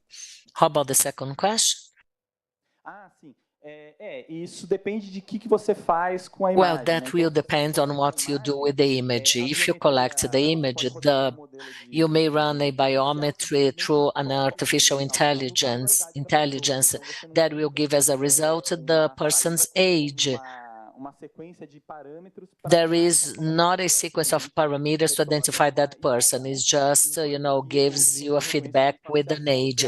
Whereas facial recognition, you store that model of AI that will give a feedback with a sequence of parameters that may be used later on to identify people in other pictures, in other places. So it will all depend on how that image will be collected and used. If it's guaranteed that there will be not facial recognition, that is just a biometry. Just adding to that, people's identification without identity. How could we do that age verification? And if you have mapped all of that, thinking about future possible solutions. Volto aqui a perguntar se alguém da plateia tem alguma questão. Are there any questions from our audience? Marcelo, very interesting learning more about Seraza's experiences and activities, which is highly connected to other products that you serve as well. But the main message here is how afraid to, what is the fear to have that information crossing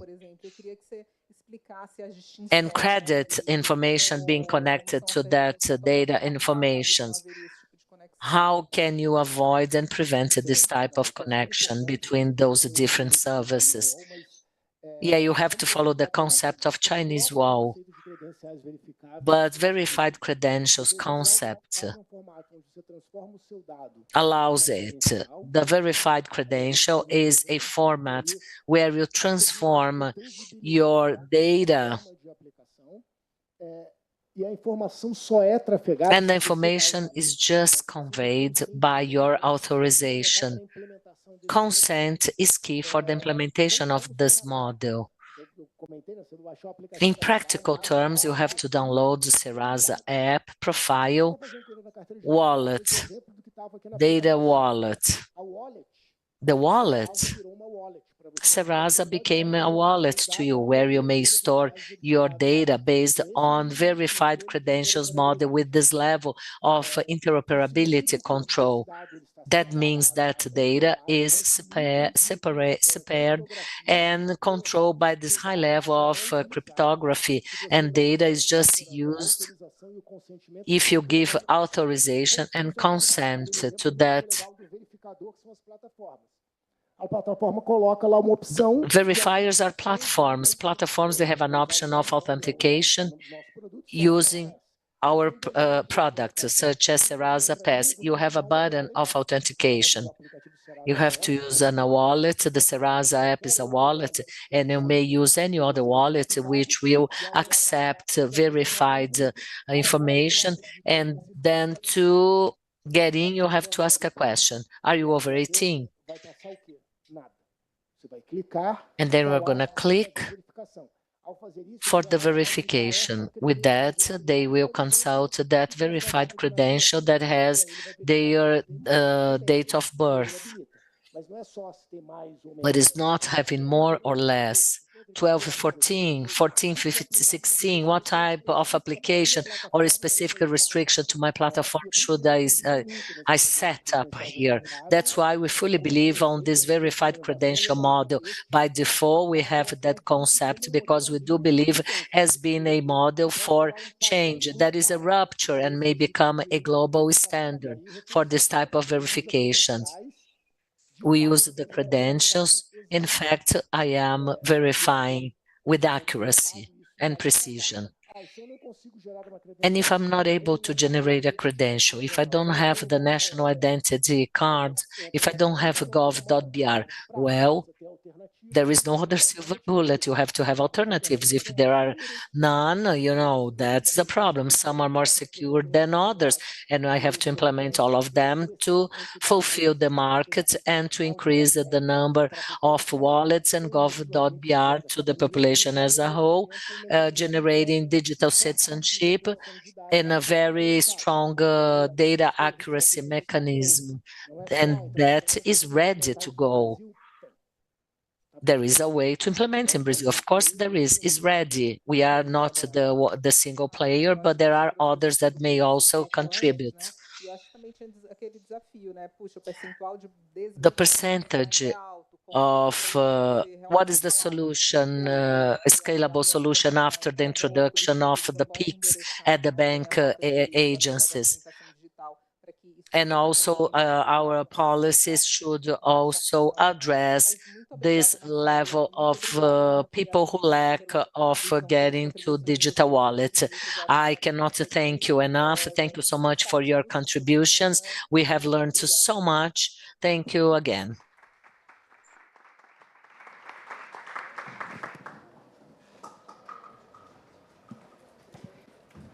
Muito obrigada, Nath. Que mediação incrível. What a wonderful mediation. Thank you so much, Natalie, for being with us here today. And our panelists, of course. We have just closed an amazing panel with really relevant information about age verification solutions. Thank you again. Agradecemos também quem participou, né? Entregando suas perguntas. Also, I'd like to thank the participants who addressed their questions. We are going to have now our second keynote speaker in our last panel of the day. He couldn't make on site, so he has joined us remotely. Mr. Yagés Zendron-Maiola, who is a director of the National Agency of Data Protection, ANPD. And I would like to invite Giuliano Capi to be the moderator of the session. He is manager of public policies commission for CGI.br. Welcome, both of you. Mr. Miola will talk about the next steps for the implementation of ECA Digital. Your questions may be submitted in writing or over the remote chat for those who are following the session virtually on the YouTube channel. Giuliano, you have the floor. Enjoy. Obrigado. Recebo a bola aqui como corintiano, muito feliz pelo campeonato da Copa do Rei, né? I am very happy with the football results. Anyway, I would like to start this panel by thanking the invitation made by Safernet. I feel so honored to moderate this panel with the participation of Yagés Zendron, who is someone who I would like to thank so much for your participation. I also would like to greet and congratulate Safernet for 20 years of a successful trajectory with an amazing work with really high relevance. And we here were able to follow that closely and also to carry out another special day of Safernet. Safe Internet. This is the first day of Safe Internet, which takes place after the approval of the Bill of Rights, ECA Digital, which has added much more relevance to our discussion, as we are in face of a huge challenge, which is the implementation of this law, which adds important changes to the digital environment in Brazil. We have spent those last 2 days discussing a number of challenges, which are many and quite big, and we are getting ready to think about next future steps. And the National Agency of Data Protection is a player that is in charge of implementing this regulation. But let me first highlight some points, some features where CGI.br has participated at. CGI, since 2006, has been producing and trying to produce data on internet use by children and adolescents. Alexander Barbosa and myself in 2010, we participated on a meeting for measurement for the development. Sonia Livingston had just developed a research in the London School of Economics, suggesting that the Commission European would develop a research about the use of internet, and that was called European Kids Online at that time, and we decided them to bring that kind of research to Brazil, the ICTs, which are the TICs in Portuguese and ICTs in English, and ever since CETIC is doing its best to foster that in our society as part of public policy tools. NIC.br also 10 years ago decided to start a seminar for children and adolescents. That was an initiative conducted by Kelly, which is an organization that Rachel Gatto is in charge, and the idea was to promote that debate thanks to a seminar. Last year, we had the opportunity to prepare the technical report with legislative suggestions and hand it to one state representative. And the contributions that we made were almost all accepted, except from one.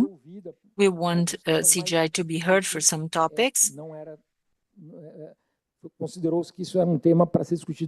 But it was considered to be discussed by the executive. Anyway, it was part of the decree of one of the entities to approve that. It's a very touchy topic. And we are going to carry on with this discussion. CGI.br also made a number of contributions to the public consultations. First, about age verification and the concepts of ANPD. But what I would like to highlight here is that AG has opened the doors to further discussions that we have had since mid last year. We've created an agenda which was a joint effort of discussion, and we have done a number of things together. CGI is very, very glad with the development of these initiatives with the Data Protection Agency. I would like to thank all our initial discussions. And it's just so great, isn't it?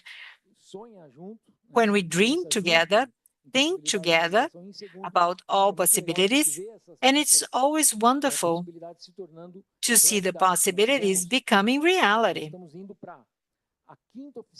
We are going to the 5th workshop since October last year, and it shows the interest of the agency in listen to the society about this difficult process of regulation, which has been done in a very challenging time frame. It is wonderful to be really embracing this challenge with people who are very hardworking, who are highly committed to implement the public policies by listening to the society in a democratic, participative fashion, which is a characteristic of our CGI in Brazil. I would like to have one first question so that IAG can tell us about how the agency is considering the future challenges. Then IAG can elaborate further, and then we can open for questions. This is the panel that is closing our discussion here with lots of interesting ideas. So that's really great to do it considering future challenges.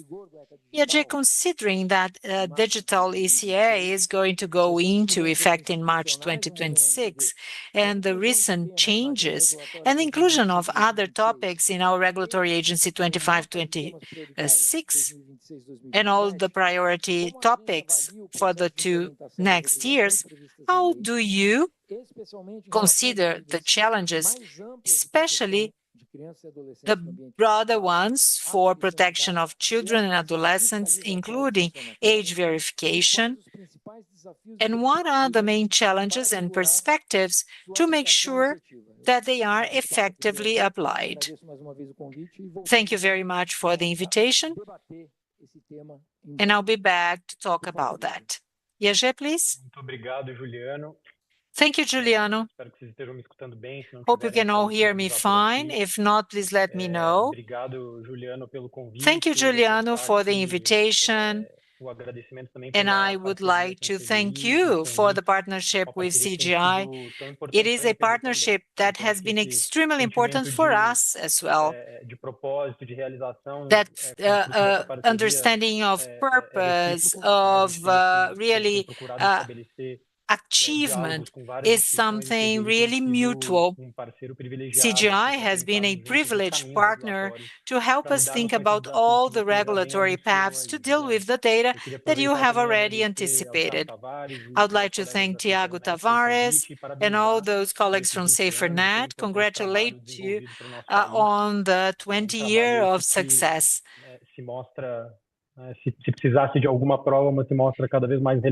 This is something that has proved to be more and more relevant, especially in 2026, when we have such a relevant legislation put in place.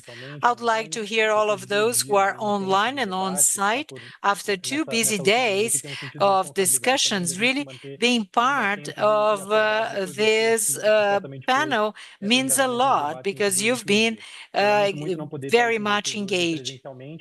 Unfortunately, I could not join you on site, but it's specifically because of our current challenges. I've been very busy to be able to meet with all the different challenges that were brought to me so that the law can be really in place and enacted within time.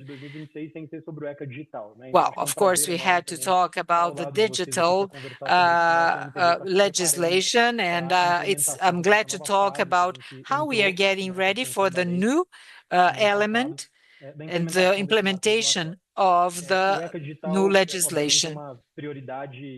It is, first of all, an absolute priority. Protection of children and adolescents is an absolute priority from an institutional process of our agency, and it means a lot to us. ANPD has become the responsible entity for inspecting that, and it has really emphasized our important role. So we accept this mission with the sense of responsibility that it deserves. And the Brazilian society has allocated resources and invested into our agency so that we could really have the appropriate enforcement of the legislation. We are very aware of the responsibility and what it means to us, and we are aware of all the challenges. Miriam Zimmer yesterday, and I saw her presentation yesterday, she highlighted the impacts of this legislation to our agency, what it means to us, and how we are getting prepared to be able to deal with the implementation and enforcement of the legislation. And she emphasized some of the actions that we are putting in place to do it. I would like to emphasize some of these actions and everything that your question entails. When we think about regulation as a role, it's important to understand that the effort of regulating the agency has taken 2 parallel paths that have to be fully connected, of course. On the one side, under the leadership of the Ministry of Public Safety, which is going to lead to a presidential decree. Ricardo Horta has been a partner of ANPD. He was there today in the morning talking about it, and he has been coordinating this discussion. And a number of aspects that would need regulation by the ministry will be based on that. It's important to talk about the decree because how we see that really depends on what the decree will contain. There are a number of aspects that will be addressed and are not necessarily involved in us.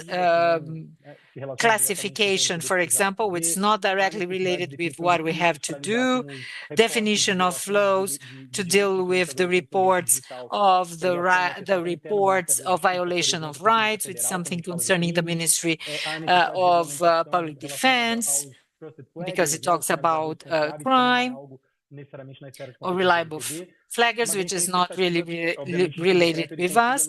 But we expect that this enforcement decree and regulation gives us important limits, that aspects that we will have to detail. And Ricardo pointed it out today. What would be inappropriate or forbidden contents? This is something that we believe to be extremely important. And we believe this decree of law will help us deal with this concept brought by the digital ECA. What is appropriate, what is inappropriate, illegal contents that nobody can access regardless of the age, those that are forbidden for those below the age of 18,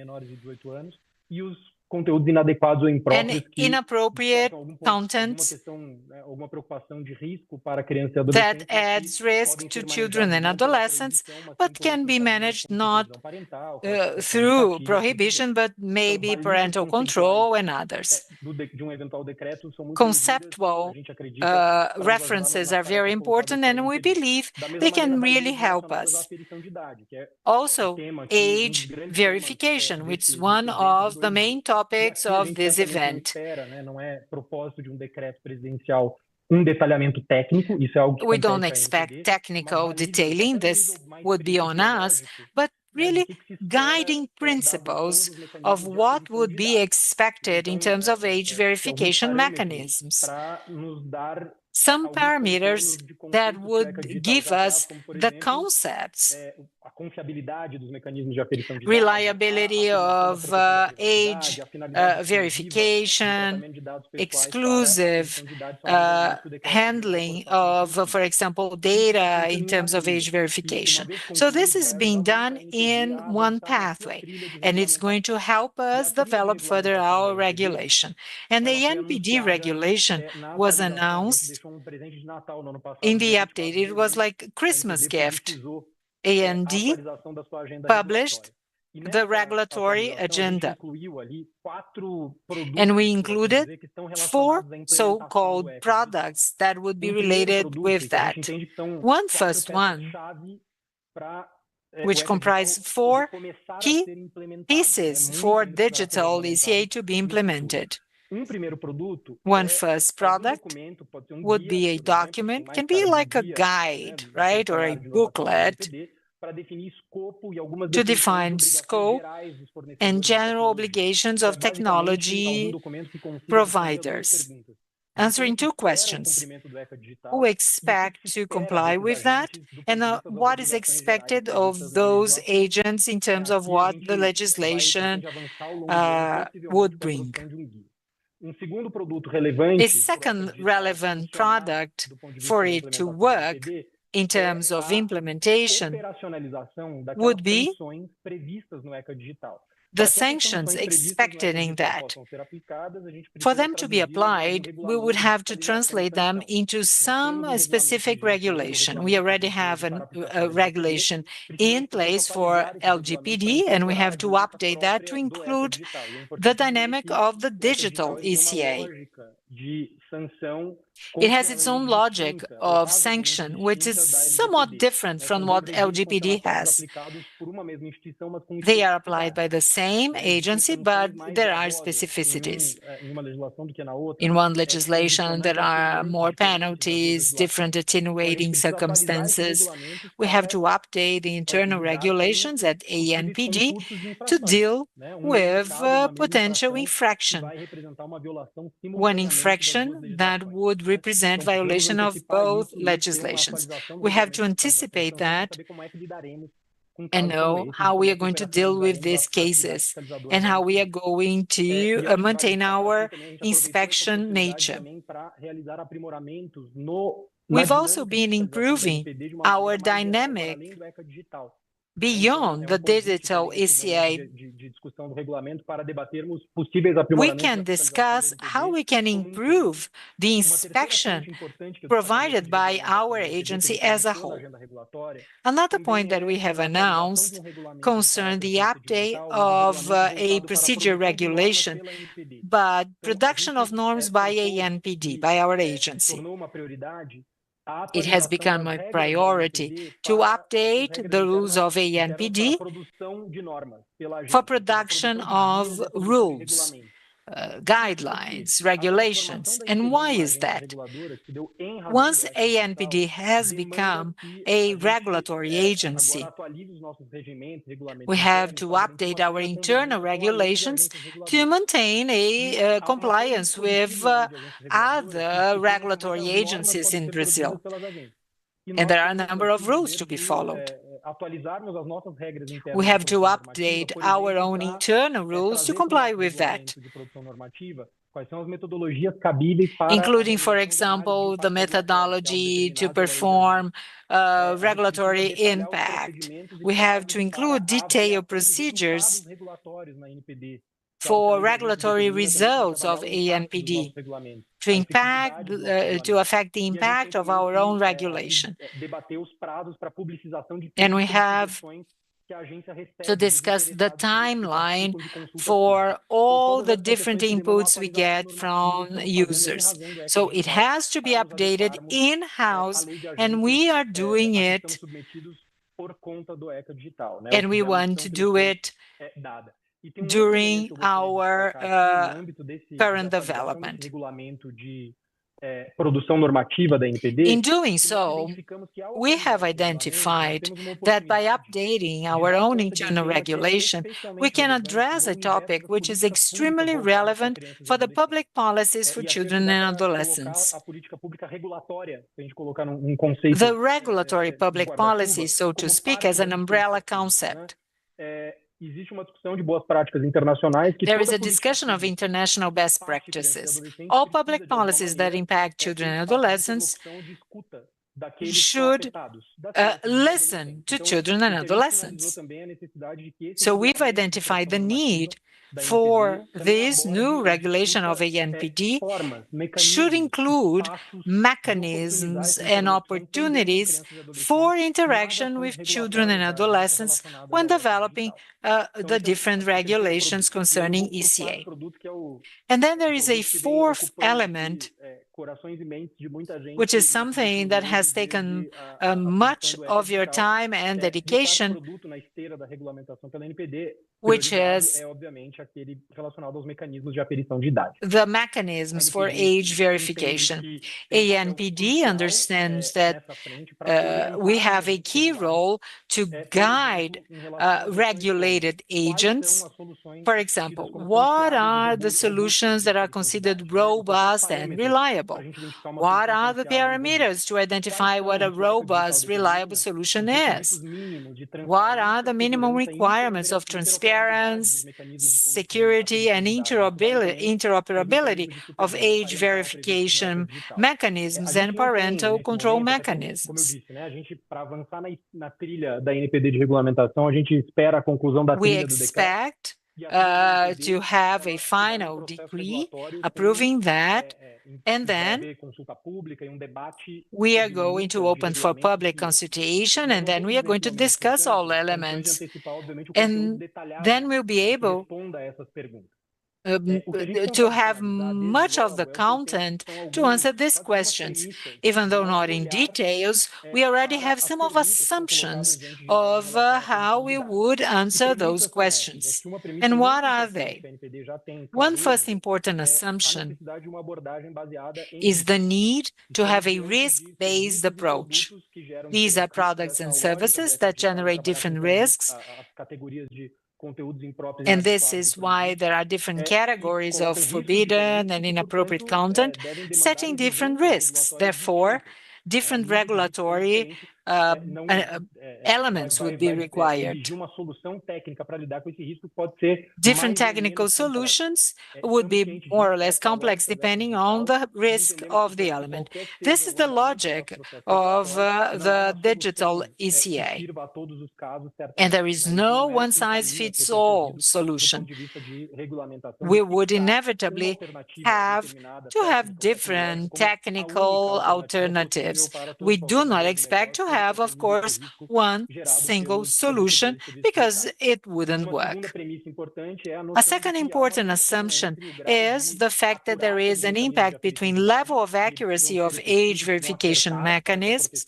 They have to be effective and the possible level of invasiveness of the mechanism. We know that the more data is collected, the better is the discussion, that more assertive may be the mechanism of age verifications, with the collection of data leading to another risks under the question of protecting children and adolescents and violating the data protection. We are aware of that stress and will try to work on robust mechanisms that will be able to balance such attention. And there is a third important pillar, which is to acknowledge the risks of regulatory assumptions. We know that any sort of regulatory decision will lead to attrition in the digital experience of internet to all Brazilians, not just children and adolescents. We have to work on the risk of users' exclusion, the grade of compliance for different publics in age verification. So there is risk to change the internet experience in Brazil and the access of internet in Brazil. And of course, an impact over innovation and competition to small and middle-sized players. By protecting children and adolescents, they will also need to reach an important balance of non-excluding or non-concentrating solutions with few players. To turn that very costly. That's not what we are after. That's not our goal. We have to find a balance which will guarantee protection and at the same time guarantee necessary opening for our business. And to sum up, ANPD is working carefully and with transparency, as we know how difficult it is to find balance. The regulation should sign to the correct decision of accuracy, safety, and to take into account those potential risks or of any other regulatory choice. We have to avoid the adoption of bad solutions and also to avoid the solutions that will represent a massive collection of data, safe storage, ineffective or invasive methodologies with an excessive management of sensitive data. So finding our balance is our assumption. And if you would allow me, let me just complement in another 5 to 7 minutes. How is that connected to another forefront of ANPD and the implementation of the digital ECI? And that is another very difficult balance to be reached, and it represents a challenge to ANPD. The need to have more clarity from a regulation standpoint, so everyone will know what to expand from those that have to fulfill the obligations of digital ECI, and that takes time. At the same time, we have to balance that trajectory that will take some time to our urgencies, what should be done immediately, which is expected to be in the digital ECA, as the new legislation is appointed. And how are we getting organized? Last December, together with the update of the regulatory agenda, we published a map of priorities. That jointly publication is not a coincidence. The regulation should be side to side to regulation. We have to be very transparent. That's why we bet on some guidance of aspects which will require more details. The map of priorities had signed that when we expect to have a detailed technical information about data verification, we will prioritize this device of digital ECI. And that will be a priority for 2027, not differently from what has been announced, that there will not be surveillance or verification. There are several devices in the law of digital ECI, and I believe that the decree will reinforce that, which do not demand any regulation, such as self-declaration for prohibited content that is prohibited, and the use of personal data, which are dealt by the goal of age verification by digital ECI. That solution will represent a violation, and if INPD observes any type of violation, we should be assertive. That is an institutional duty. By the law, we have to keep on monitoring those possible violations. Investigation may take place at any time that we believe we have to interfere. The update of the ANPD sanction will depend on the update of the regulatory and the surveillance of that sanction. That will be read as of March 17, and it doesn't make any sense that ANPD will expect to get that level of investigation. So we have to make sure that in search for balance, ANPD has been very careful and aware of its liability to do something in case violation of the obvious is detected right in the beginning of the law is passed. As part of our preparation for the investigation, ANPD has started a preliminary phase of monitoring still last year, where almost 40 companies from different sectors, really important companies in the digital ecosystem, especially for children and adolescents, by asking how those digital products providers are getting ready to be in compliance with the new norms and standards, and the deadline for that time is next Friday. How, for example, those agents, or those providers of digital services are aligned to the age verification? How can they implement the mechanism of parental control? What are the drivers of governance and protective design for full protection of this population? And how do they assess the risks, and which are the mitigation measures which they aim to implement to deal with the risks?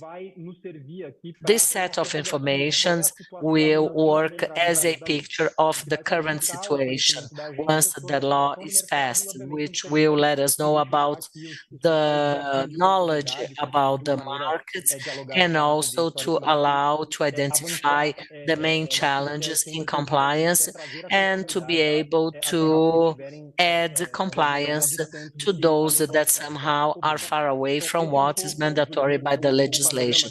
So, Juliano, this is an overview of what the agency is doing in the forefront for the implementation. And we do believe that within those two forefronts, thanks to a technical and qualified debate with the participation of institutional Brazilian Brazilian players, with all the stakeholders, and we also have a very important international dialogue discussion in order to identify good, best regulatory practices with the DG connected in the implementation of DNSA in the European Union, UK, and other authorities to understand what worked fine, what not. So together with the participation of the society, academy, private sector, to reach balance, which is harder to be met, both from organizational part as well as regulatory. Our final goal is throughout that balance to protect children and adolescents, to increase the surveillance, inspection, and management of sensitive data, and see internet as a way for development and innovation in our country. Thank you, Yage. Excellent presentation. Eu agradeço, né? Vamos abrir aqui para perguntas. Shall we open for questions? Abrir parênteses aqui para fazer But before that, I have a comment. Next March 18, CGIBR, in partnership with ANPD, will conduct an international seminar. Tem como nome, ó, proteção digital de crianças e adolescentes. Digital protection for children and adolescents, global and multi-sectorial perspectives.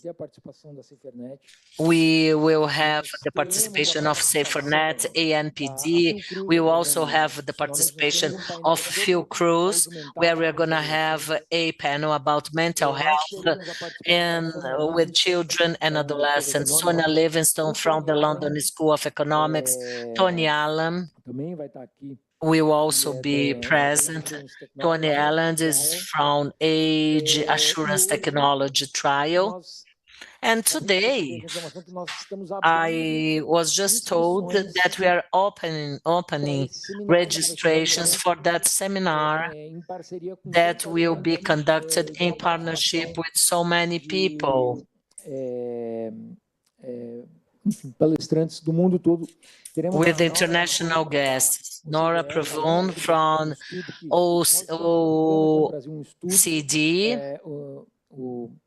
a Gerência de Políticas Públicas, o CETIC e a OCDE, estudo ICTs and CDE is conducting a study about age verification at different platforms. We're going to release that.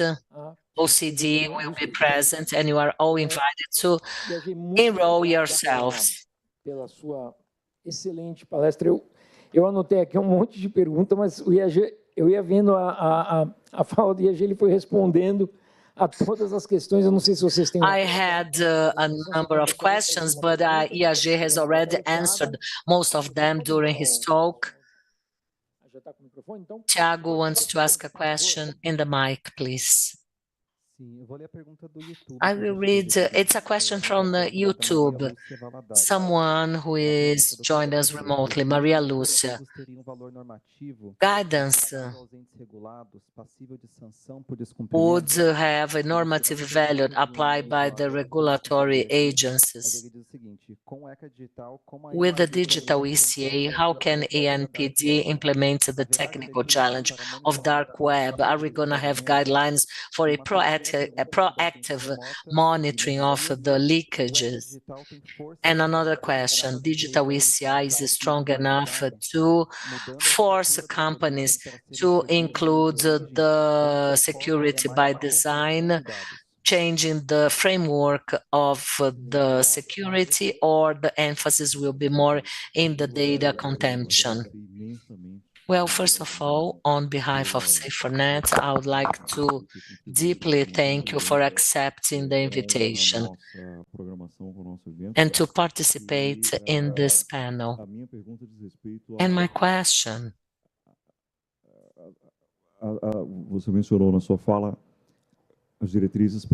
you have mentioned on your talk guidelines, and according to the European DSA,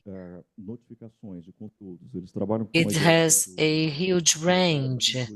They work with notifications, illegal content, and a set of actors that report crimes related to intellectual property, terrorism, and other issues related to illegal products, piracy, fraud, scams.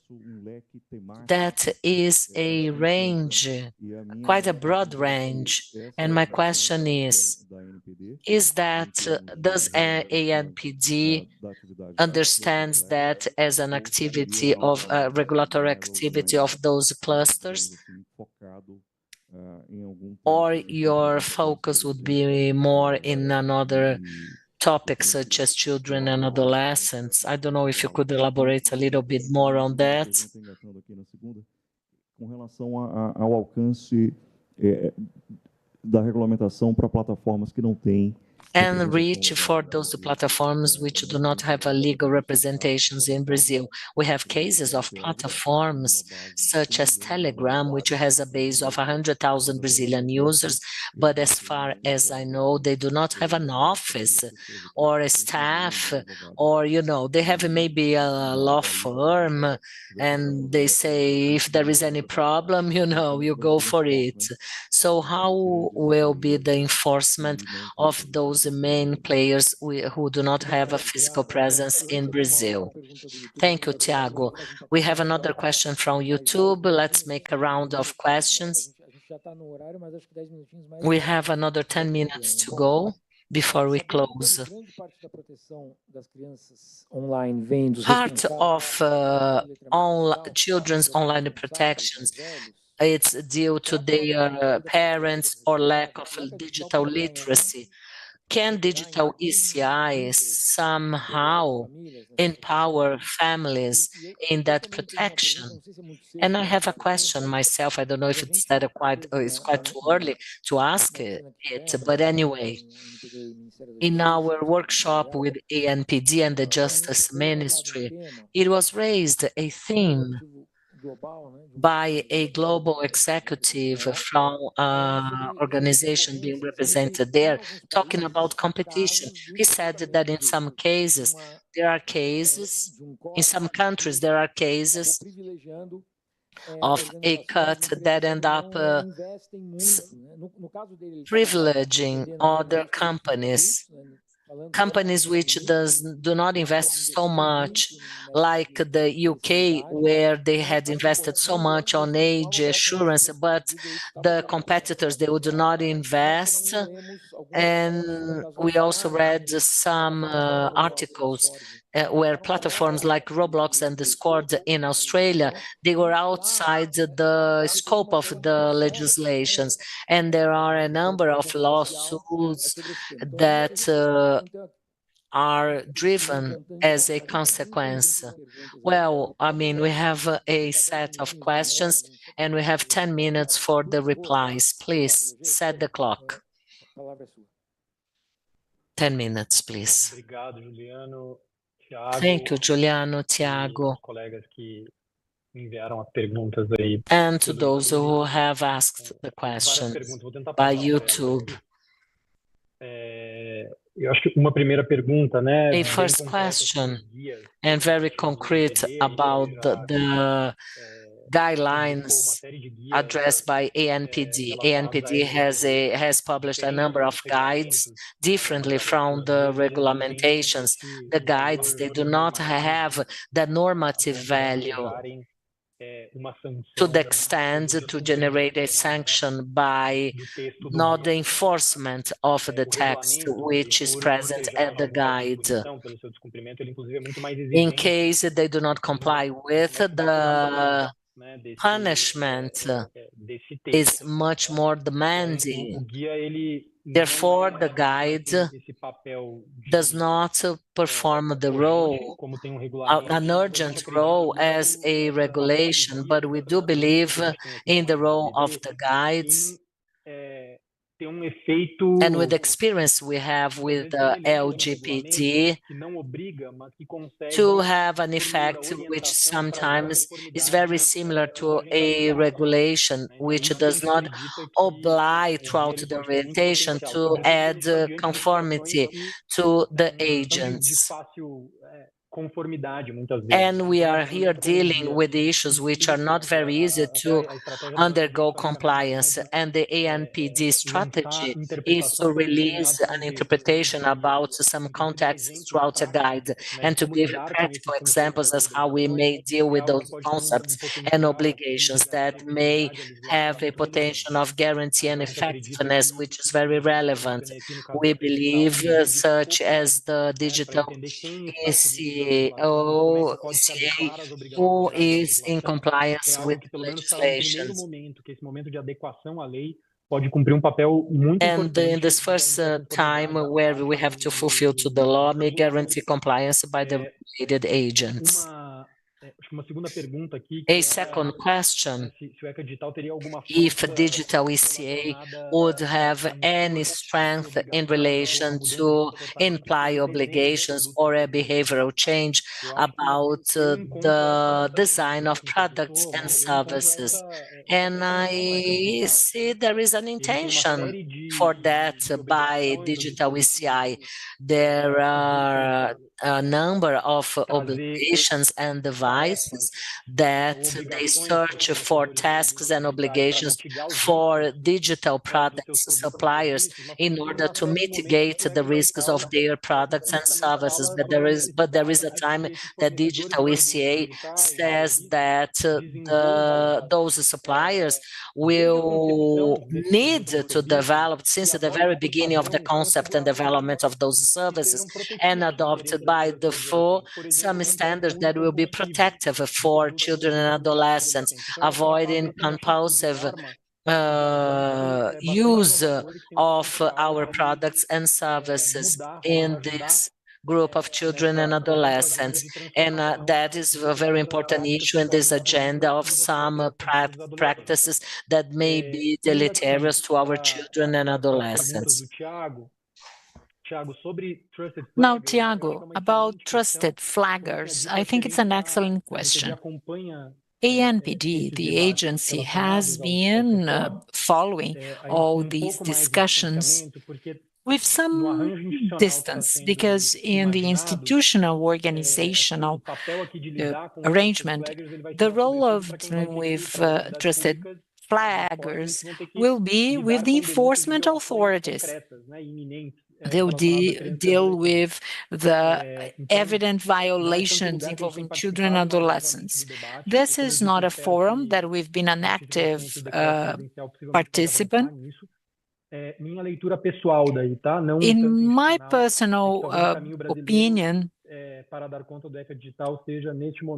the Brazilian path is somewhat more restricted rather than the broader alternative that you've mentioned. But this is something that's not part of our scope.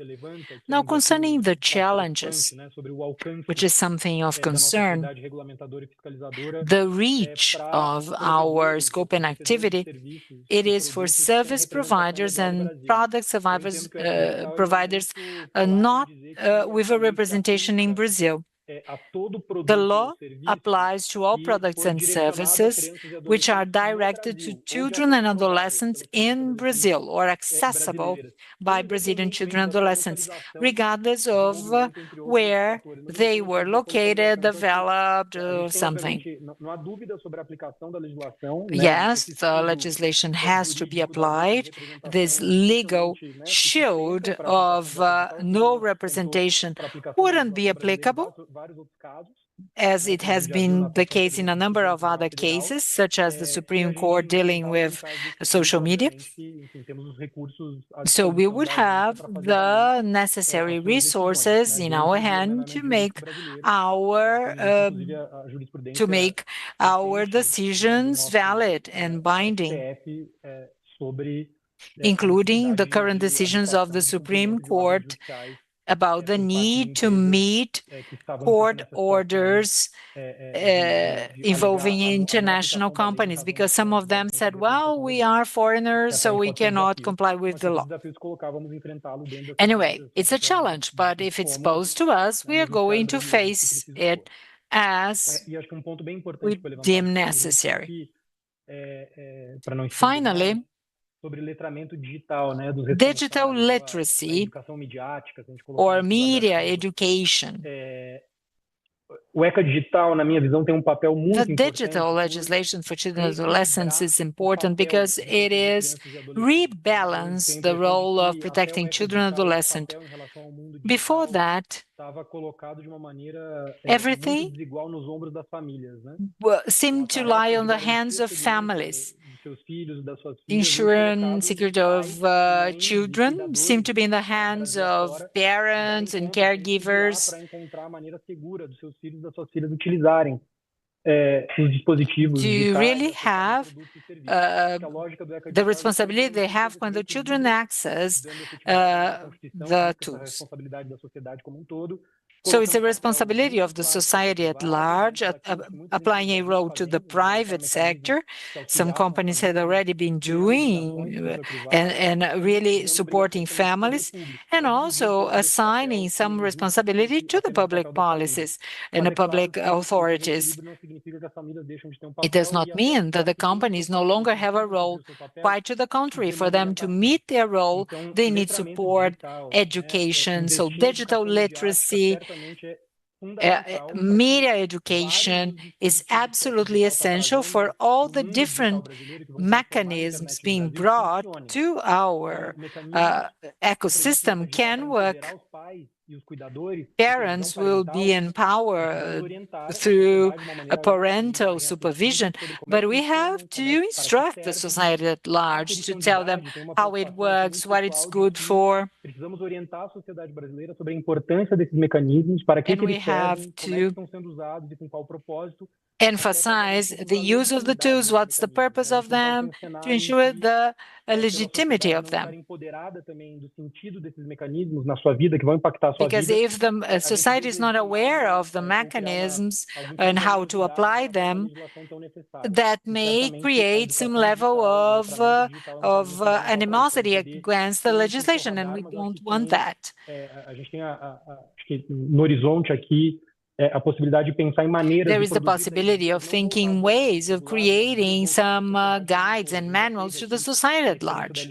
We've had that experience for LGBT, the translation of a content that the South Korean authority used to explain that data protection, and we've done that in kind of a comic strips or something like that. So we have to come up with some creative ways of doing that for the new legislation of protection of children and adolescents.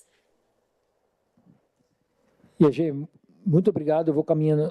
you very much. I think we are moving towards the end of this panel.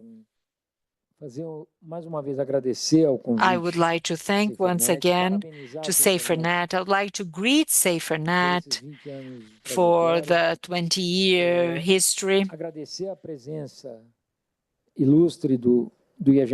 I'd like to thank Ierge Maiola, who is director of NPD. I'm very glad with the perspectives shared by him. Our agency can be really a partner in production of material, in disseminating information. And relying on what Tiago said, it is a joint construction that is going to take us to facing such a huge challenge to our country. Thank you. Thanks everyone for having joined us on site and online.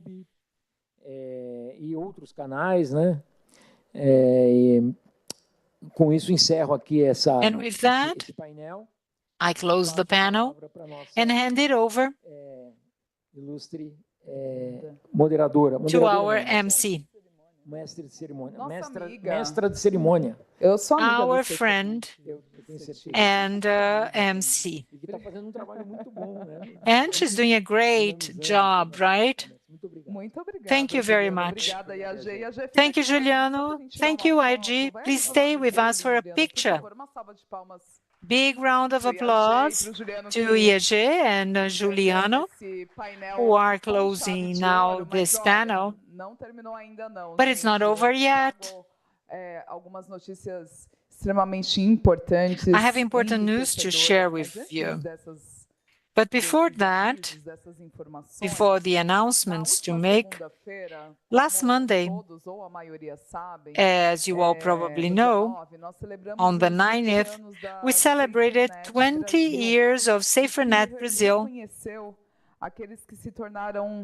which acknowledged those that have become absolutely essential in this journey towards safer digital era. And we had the award Rede que Protege, Network that Protects. And someone really deserves that and could not be here on the 9th. I'd like to invite Tiago Tavares. He is the CEO of Safernet Brasil. Para junto comigo chamar essa pessoa, Tiago, por favor. Tiago, please. This is someone who certainly deserves that special award. Então tá bom. Tiago will say who it is. Boa tarde, pessoal. Eu fiz questão. Good afternoon. Na segunda-feira, on Monday, during our 20-year ceremony, I announced two people who received a homage, a honor, a tribute. One of them had a problem, couldn't join us. So now, I am very honored and happy to announce that special award. There are people who we meet professionally who end up becoming friends, people with whom we start looking up for and we start really admiring professionally. I've traveled more with him than with my family, I have to say. I mean it. I think we've already, traveled to over 20 different countries, ICOM conferences, different editions of IGF, both in Brazil and abroad. I have applauded him abroad a number of times. He has got special merits, IGF, Internet Jurisdiction, different editions of ICANN. And if we are honored of the multi-stakeholder model that we have in Brazil for internet management, this is due to the pioneer and dedication work of Professor Ramon Glasser. Since 1997, he has dedicated his life and his professional career to the Internet Management Committee, CGI. As Executive Secretary, Professor Glasser has led the organization of two Internet Global Forum, IGF, of the UN in Brazil. If you've never been in IGF in Brazil, it's an event for 2,000, 2,500 people. The first one was in Rio in 2007, when Safernet had its first workshop during a UN forum. The second one was in João Pessoa in 2015. Professor Glasser has also been decisive for the approval of structuring projects, such as the School of Internet Governance, and I see here faculty and also alumni of that school. Internet Forum in Brazil, the largest event of the multi-stakeholder structure of Internet in Brazil, going to the 16th edition. I can see Carlos Seconi, who is the leader of this forum, just next to Professor Glasser, and the youth program of forming young leaders in internet governance, which was an idea of Professor Glasser when IGF was held here for the second time in João Pessoa. And I had the honor of being invited to be the coordinator of the program for the first 3 years, 2015 to 2017. At that time, I was a board member of CGI.br. Just next to TCP/IP inventors, Professor Glasser and Professor Demi Getchko, they are part of the Hall of Fame of World Internet, which is conceded to the pioneers of the Internet, responsible for the creation, operation, and governance of Internet in the world. So it's an honor, a pleasure to invite Professor Glasser to receive here in the closure of the 18th Safer Internet Day in Brazil, the award, a network that protects, that award that we created to pay tribute to people and organizations that have made a difference for the digital ecosystem, for safer environment for children and adolescents. Thank you very much.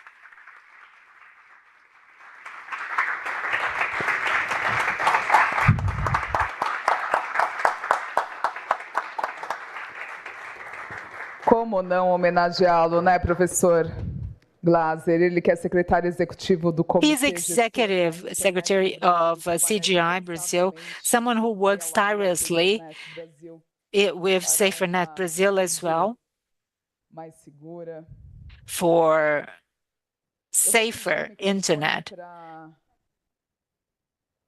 Pro professor dar uma Can we give palavra? him the mic so that he can make his comments?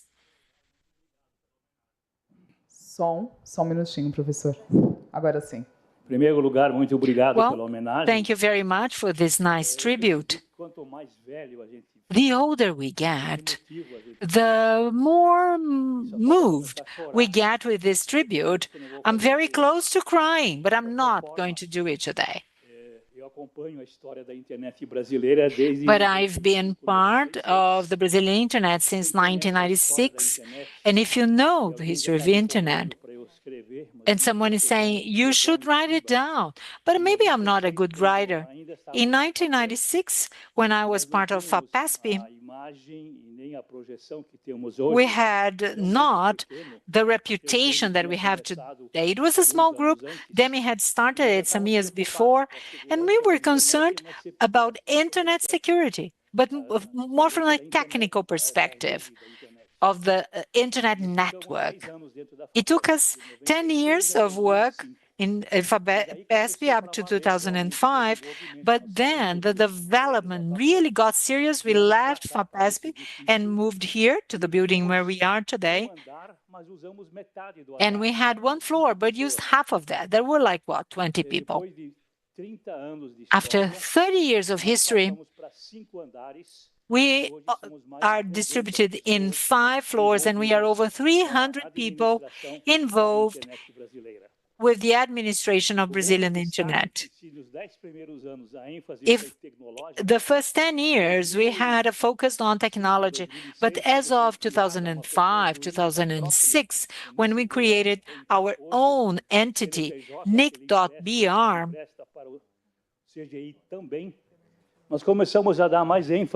we started emphasizing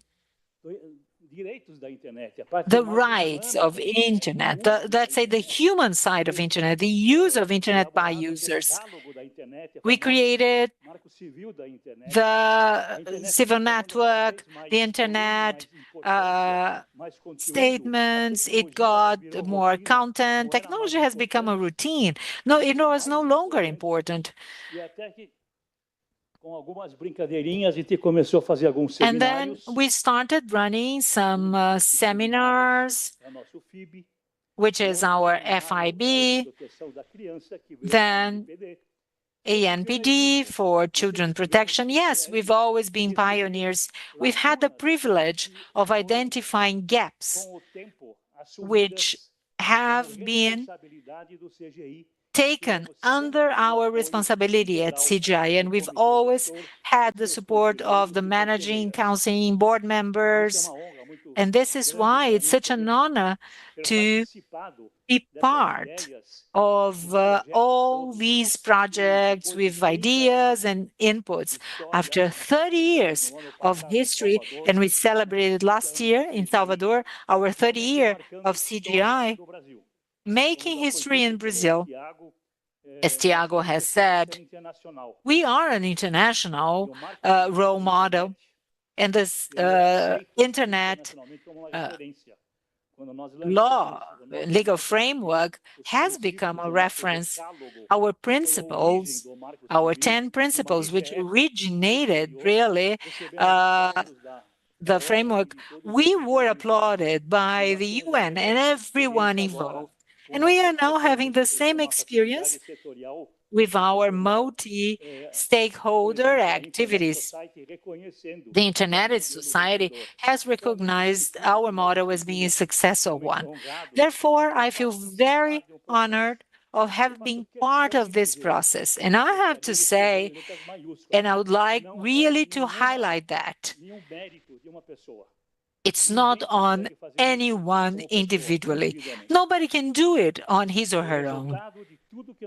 The result of everything that we see today is a team working together.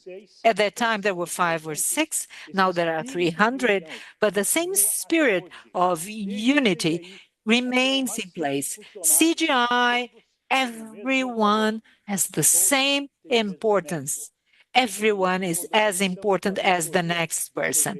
When we started with the consulting of CGI, focusing on the political issue, there were, what, 2 or 3 people. Now, we just have half of our floor, over 30 people, dealing with public affairs and supporting the senators and lawmakers and the Supreme Court, really supporting them in the Brazilian internet. Our multi-stakeholder model shows our reputation. It really considers CGI important and what we can return back to the society. What I'm receiving here is the recognition to the Brazilian society that I dedicate to the team of CGI. Thank you all very much.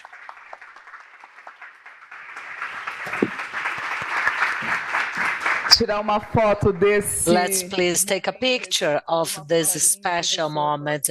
All our love, Professor Hartmut Glaser. Thank you so much. And I will make a comment after Professor's talk. I do believe in the union. We don't do things by ourselves, not alone. And that was a record edition. This morning I had some numbers. I will update them. But before that, I'll give you the floor back if you have anything else to say, as I'd like to honor somebody else. May I? May I stick out of the protocol? Professor, we had records. This morning, I told you that we had over 600 decentralized activities by the end of February, but that went up to over 900 activities all over. But there is always someone who gives greater steps ahead. And I'd like to ask someone from Safernet, who was the general coordinator, who has led all these activities. I'd like to ask Gustavo Barreto to stand up, please.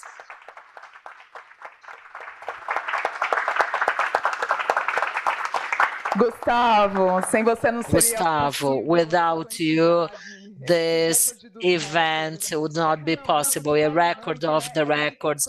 Even the state of Pernambuco up north, who is also within the ranking. So we don't do things alone. So we'd like to thank you so much, because it's not just 106 cities, but 189, 15 states out of those 180 countries, and thanks to the collaboration of each and every one of you who are fostering the importance of this event. I also like to ask for a big round of applause for those who really make this event to come up a reality, in addition to our supporters, in addition to CGI.br, NIC.br, those who participate on our speakers, those who accept the invitations, those who got a plane just to join us here as a speaker or as a participant, being in presence or remotely. But I would like to thank deeply Safernet, who is every single day working hard with me. Juliana Cunha, Guilherme Alves, Julia, Barbara, Guilherme, Waid, who is in Berlin, even with a time zone of 5 hours. He's there looking after our networks. Isabella, Bianca, our partners from the British Embassy, our Google partners who are also here. There are more people here. We have the youth from the Young Press, Glades, Ana Julia, and Gustavo from the Municipal School Benedito Montenegro, with Professor Lourdes. Desculpa, só para falar o nome, Thiago. Pode seguir. E toda a minha equipe, and my whole team. Marcelo, where are you? He must be, in the back. Sofia, we went back to Salvador. Carnival is on, so she better get home soon. Senna, Alex, many people, to come up with an event like this one. And also the amazing team. Without this event would not be possible, which is the NIC.br events organizer under the leadership of Adriana Góes, Isabelle Gandolfo, Carol Carvalho, who is in the back. If it was not for you, we wouldn't be as we are. This is our 18th edition, and 10 editions carried out here in the same premises. So next year, so wrong dates for next year, because that is going to be Carnival days. It's impossible to carry out an event during Carnival. So it's going to be 16 and 17 of February 2027. Well, in 2016, we had a number of events being conducted during Carnival, but not anymore. Next year, so 16 and 17 February. A big round of applause to all our providers, sound, video, everyone. Thank you, Thiago. And I promise you that I'm going to be very brief. So we had a record in the number of panelists, people who are registered, connected remotely, 74 people here on site, here in our auditorium. Thank you so much for your participations. A total of 244 people, actually, and 327 in our live broadcasting. 460 participants joining us online, where our special keynote speakers, they address an overview about the implementation of a digital statute for the protection of children and adolescents. We had a number of reflections and insights for the construction of a more effective and safer internet, especially to our children and adolescents. and would like to thank each and every one of you who are here today. We also talked about a number of efforts being addressed by governmental, private, academy, technical community, civil society. And after those two important days, let me summarize in a piece of magic. Let's watch the video, please. Today is our last event today, the main event of the day, where we discuss about the safety of children and adolescents in our internet. We had a higher number of participants with over 900 actions, 400 activities decentralized all over the country. And we address age verification implemented by Digital ECI. We are very happy. Would like to thank everyone who participated, and let's be together again next year, once again, to get together over 180 countries and maybe to discuss the results of Digital ECI and other topics which will become a challenge in the coming years. Safernet Day is a very important day. It's an event which takes place everywhere, and in Brazil that is organized by Safernet, and this is a room to exchange information and to strengthen collaborations. And we represent the British Embassy. Our goal is to foster projects that will leverage and advance the collaboration between countries and organizations. We have been participating for many years, and we believe that this is a key opportunity to discuss about initiatives to defeat violence in the digital space. It's a pleasure for the British Embassy to be part of this endeavor.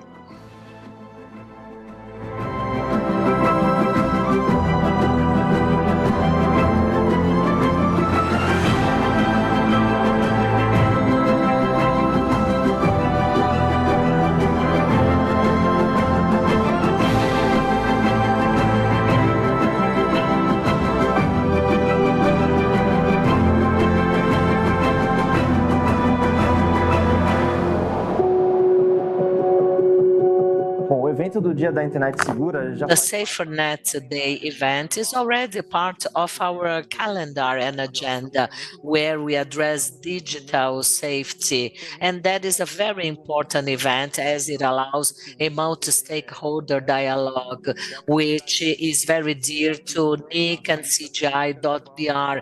We are able to address public policies, to understand what companies are doing currently, especially now that we have the implementation of Digital ECI.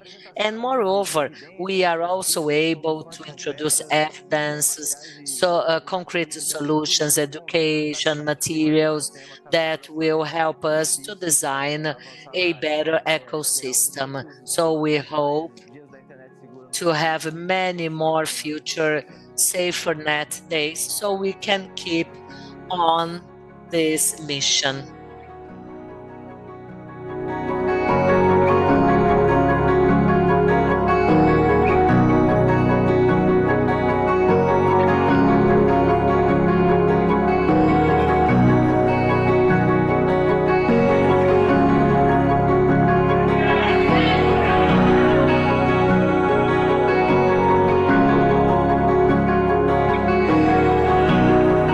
Coisa linda, hein, gente? That's awesome. Thank you again. All these transmissions will be available at our networks, at Safernet Brasil YouTube channel and NIC.br YouTube channel. Thank you so much for inviting me to be the host or the MC of this event, which I like so much. Thank you so much to our sponsors, Safernet Brasil, the CGI.br and NIC.br, and coordination of .br. I wish you all a wonderful late afternoon and hope to see you all next year, 16 and 17 of February 2027. Thank you. See you soon. Goodbye.